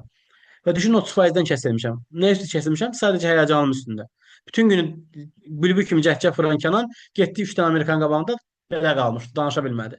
Çünki hər kəs hər yerdən sual verdi və sən çözə bilmirdin. Sual o qədər uzun idi ki, başını tərcümə edirdim, arxası yadımdan çıxırdı. Və cümləyə onların verdiyi suala konkret cavab verə bilmirdim. Və buna görə kəsilmişdim. O deməkdir ki, mən bacarıqsızam və yaxud da mən ümumiyyətlə savadsızam və yaxud da mənim buna bacarığım yoxdur. Nə əlaqə, yəni sadəcə həmin vaxtı olmamalı idi, olmadı. Bundan sonraki etaplarda olar inşallah. Yəni heç vaxt məyus olmaq lazım deyil. Dayanmadan müraciət etmək lazımdır. Təmsil qeyd etdi, kamada yazılaya bilərsiniz. Əla. İlin şagirdi seçilmişdim, qeyd etməmişdim heç vaxt. Bəli, mütləq şəkildə qeyd edə bilərsiniz. Hətta ola bilər ki, siz universitet bitirməmisiniz, kollecdə bitirməmisiniz. Siz qeyd edə bilirsiniz məktəbi, düzdürmü? Siz öz orta məktəbinizi qeyd edə bilərsiniz CV-də. Və yaxud da siz oxumusunuz kolleci, siz oxumusunuz universiteti, orta məktəbi qeyd edeyimmi? Xeyr. Orta məktəbi o halda qeyd edə bilərsiniz ki, əgər siz liseyi oxumusunuzsa, xüsusi bir göstəricisi olan bir yer, məsələn, atıram, Biləsuvarda Mübariz liseyi var. Siz onu oxumusunuzsa və yaxud Oxfordun bir liseyini oxumusunuzsa, onlara qeyd edə bilərsiniz. Yəni normal məktəbdən seçilirsə sizin məktəbiniz, onu qeyd edə bilərsiniz. İş təcrübəsi olmayanda ancaq iştirak etdiyimiz seminarlara qeyd edərkən sadəcə təlim keçişinin adını və təlimin adını yazaq, yoxsa təlim təşkilatçı qurumu bu haqqda məlumat verər zəhmət olmasa. Şaşmadım. İş təcrübəsi olmayanda ancaq iştirak etdiyimiz seminarlara qeyd edək. İştirak etdiyimiz seminarlar deyəndə bir üstünə nəzər tuturuq. Sertifikatın üzərində qeyd olunur. Karyera planlaması istiqaməti üzrə təlimdə iştirakçına görə təltif olunur. Bu formada qeyd olunur, düzdürmü? Siz də o formada o cümləni çıxardırsınız, yazırsınız ora. Vəssalam. Hansı təlimçisidir, hansı təşkilatdır? Təşkilata yaza bilərsiniz, atıram. Youth Support Academy MMC-nin təşkilatçılığı ilə keçirilən karyera planlaması təlimdə iştirakına görə. Vəssalam. Və yaxud da iştirakçı. Bunu qeyd edə bilərsiniz. Sonra düşür Yaşar, mənim bir sualım var. Müəllimlik ixtisasını oxuyuram, onun da işə qəbul zamanı CV necə olur? Biz bunu bayaqları Mürsələ qeyd elədik. CV qeyd et. Bu nədir? CV sertifikat qeyd edə bilərik. CV sertifikat qeyd edə bilərik. Bunu da qeyd elədik. Universitetdə üzv olduğumuz və tədbirlərdə qatdığımız klubları, məsələn, TGT kimi qeyd etməliyik kimi. Bəli, TGT sədri olmaq, orada üzv olmaq, məncə qeyd edə bilərsiniz. Yəni, bu siz fərqlənmə kimi iştirak eləmişsiniz də orada. Yəni, 1000 dənə tələbədən bir dənəsiz götürmüşsünüz, sonra qəbul almışsınız. Niyə də qeyd eləməyəsiniz ki? Buyurun, sualları bir-bir verin. Hər hansısa bir yarışda qalib olmuşuqsa, yaxud da iştirak etmişiksə, onu qeyd etməliyik. Baxır hansı yarışda. Atıram, nə bilim, nə deyim, nə misal göstərim ki, daha rahat olsun sizə. Müəllim kimi fəaliyyət göstərmək istəyirsiniz hər hansı bir tədris mərkəzində, üzgüçülükdə qalib olmusunuz. Yəni, nə əlaqə, nə edirik onu? Və yaxud da şahmat üzrə qalib olmusunuz. Yəni, onu orada qeyd eləmək məncə düzgün deyil, yəni əlaqəli deyil. Atıram, şahmat üzrə bitirmişsinizsə, şahmat məktəbinə müəllim kimi getmək istəyirsinizsə, onu qeyd eləsəz daha yaxşı olar. Göstəriciniz yüksək olar. Biologiya ixtisasında CV sertifikat qeyd etməliyəm. Bəli, əgər o sahə üzrə şeyiniz varsa, təcrübəniz varsa qeyd etməlisiniz. Yoldaşlar, təcrübəniz ixtisasınızca uyğun təcrübəniz olması önəmlidir. Oxumusunuz əgər biologiya müəllimliyini, atıram, nə bilim, hər bir mağaza satıcı olmuşsunuzsa, onları qeyd eləməniz düzgün deyil axı. Yəni məntiqlə düşünün. Bu bir-birini tarazlamırlar. Düşünün, hüquqşünas oxumusunuz, həkimliyi oxuyursunuz, hüquqşünaslıq təlimində bir dənə mənim hüquqlarım sahəsində təlim almısınız. Yəni, onun nə əlaqəsi var? Yəni, heç bir əlaqəli yoxdur. Ona görə də onu qeyd eləməyə fayda yoxdur. Eləcə biologiya sahəsi bəs necə? Yəni müəllimlik deyil. Eləcə biologiya sahəsi. Necə olur eləcə biologiya sahəsi? Yəni eləcə biologiya ixtisasıdır. İndi siz müəllimlik dediniz, yəni müəllimlik deyil. Başa düşürəm. Orada yəqin ki, biologiya deyəndə biologiyanı bitirib nə edəcəksiniz? Ya müəllim olmalısınız, ya laborant olmalısınız, düzdürmü? Ya da botanikada işləməlisiniz. Laborantlıq istəyirəmsə, onda sertifikat Bəli, qeyd edə o sahə üzrə təcrübələrinizi artırmalısınız. Bəs Ümumiyyətlə, məsəl bununla üçün də yanaşı atıram, gedmisiniz Gikimlərdə, Gənclərin İş və Karyer Mərkəzində könüllü olmusunuz deyə. Baxın, onu qeyd edə bilərsiniz orada. Siz sosial bir fəaliyyətlə məşğul olmusunuz. Bu hər yerdə keçərlidir. Və yaxud da həkimliyə müraciət edirsinizsə, sosial bir fəaliyyətiniz olub, insanlara fayda vermək istəmisiniz, hər hansı bir trash talk challenge-da iştirak eləmisiniz, və yaxud da hər hansı bir fəaliyyətlərdə olmusunuz, bunu qeyd edə bilərsiniz. Və yaxud da biologiya müəllimi olaraq atıram, Gikimlərdə belə bir fəaliyyət var. E, Heyvanlar günündə, itlər günü, pişiklər günü var da, bir xüsusi günlər var. Dünyada qəbul olunmuş. Onlarla bağlı bir layihələr edirlər. Məsələn, o layihələrdə iştirak edə bilərsiniz. Və yaxud da bu bir təşkilat var, hansı ki bu şeylə məşğuldur, heyvandarlıqla falan məşğuldur. Bilmirəm, adını bilən varsa yazar, orada oxuyaram. Baxın, o təşkilatlara müraciət edə bilərsiniz. Hər hansısa bir orada könüllü vakansiyalara müraciət edə bilərsiniz. Təcrübə vakansiyalarına müraciət edə bilərsiniz ki, o vakansiyalarda iştirak eləyəsiniz. Və bəs onları yaza bilərsiniz. eyni zamanda mən tibb kursuna da gedirəm. Yəni ki, tibb bazı, bir də Maşallah. əczaçılıq. Onları da qeyd eləsəm, nəsə bir problem olur. Bəli, bəli. Axı bununla əlaqələndirə bilirsiniz. Axı biologiya bitirmisiniz, tibb kursunu oxumusunuz. Bununla bunu əlaqələndirə bilirsiniz. Yəni məntiqlə düşünəndə elədir. Atıram, gedib hüquq oxumusunuzsa, nə əlaqə? Elə olmur. Təşəkkürlər. CV-də ağ rəngdə və şəkilsiz olsa olarmı? Bəli, olar. Şəkil çox mu vacibdir? Xeyr. Kesinliklə bir başqa HR rəngli məsləhət görmədi. Ola bilər. Onun seçimidir. 99% Amma özür lazımdır. sənin sözünü kəsirəm. Dərs Buyurun. təlimizi yekunlaşdıraq çünki çox gecdir. Kimin sualları olarsa Kənan bəyin Instagram səhifəsinin qrupu yönləndirərik. Instagram chat bölməsində və yaxud da ki, şəxsinə yaza bilər, əgər sizə də uyğundursa. Bəli, mənim üçün uyğundur. Heç bir problem yoxdur. Onda mən səhərə qədər ancaq təlimlərə, mesajlara cavab verəcəm. Çox sağ olun. Təşəkkür edirəm yoldaşlar. Minnətdaram Çox sağ olun. Biz qoşulduğunuz təşəkkür üçün. edirik Kənan Ümid bəy. edirəm sizi Çox sağ yormadım. olun. Səsim başınıza Təşəkkürlər. düşmədi. Vaxt ayırdığınız üçün. Zəhmət olmasa açar sözlə qeyd edərsiniz. Çox sağ olun. Mən burada qeyd edirəm. Açar sözümüz next step'tir. Burada qeyd elədim altda. Daha sonra öz Instagram səhifəmi də altda qeyd eləyirəm. Biz qrupa da göndərərik sizin Instagram səhifənizi. Qrupa Buradan da qeyd həmçinin elədim, buradan götürə bilərsiniz. çox sağ olun, dəvətimi qəbul etdiyiniz üçün sizə minnətdaram. Davamlı hər kəsə uğurlar arzu edirəm. Mən təşəkkür edirəm. Belə təlimləri bol edin, gənclər faydalansın. İnanırsınızsa nə qədər sual var. 187 dənə mesaj vardı orada, bilmədim, ötürəmədim. Kimsə sualını cavablandıra bilməmişəmsə də Instagram üzərindən mənə yazsa, mən çalışacağım vaxt elədikcə cavablandırım. Təşəkkür edirəm. Sağ olun. Çox sağ olun, Sağ minnətdaram. olun. Sağ olun. Qrupa Sağ link olun. göndəriləcək, həmin linkdən qeyd etdən keçərsiniz, zəhmət olmasa sertifikat üçün. Tamam, Oldu. təşəkkürlər. Çox sağ olun. Sağ olun. Sağ olun. Çox sağ olun.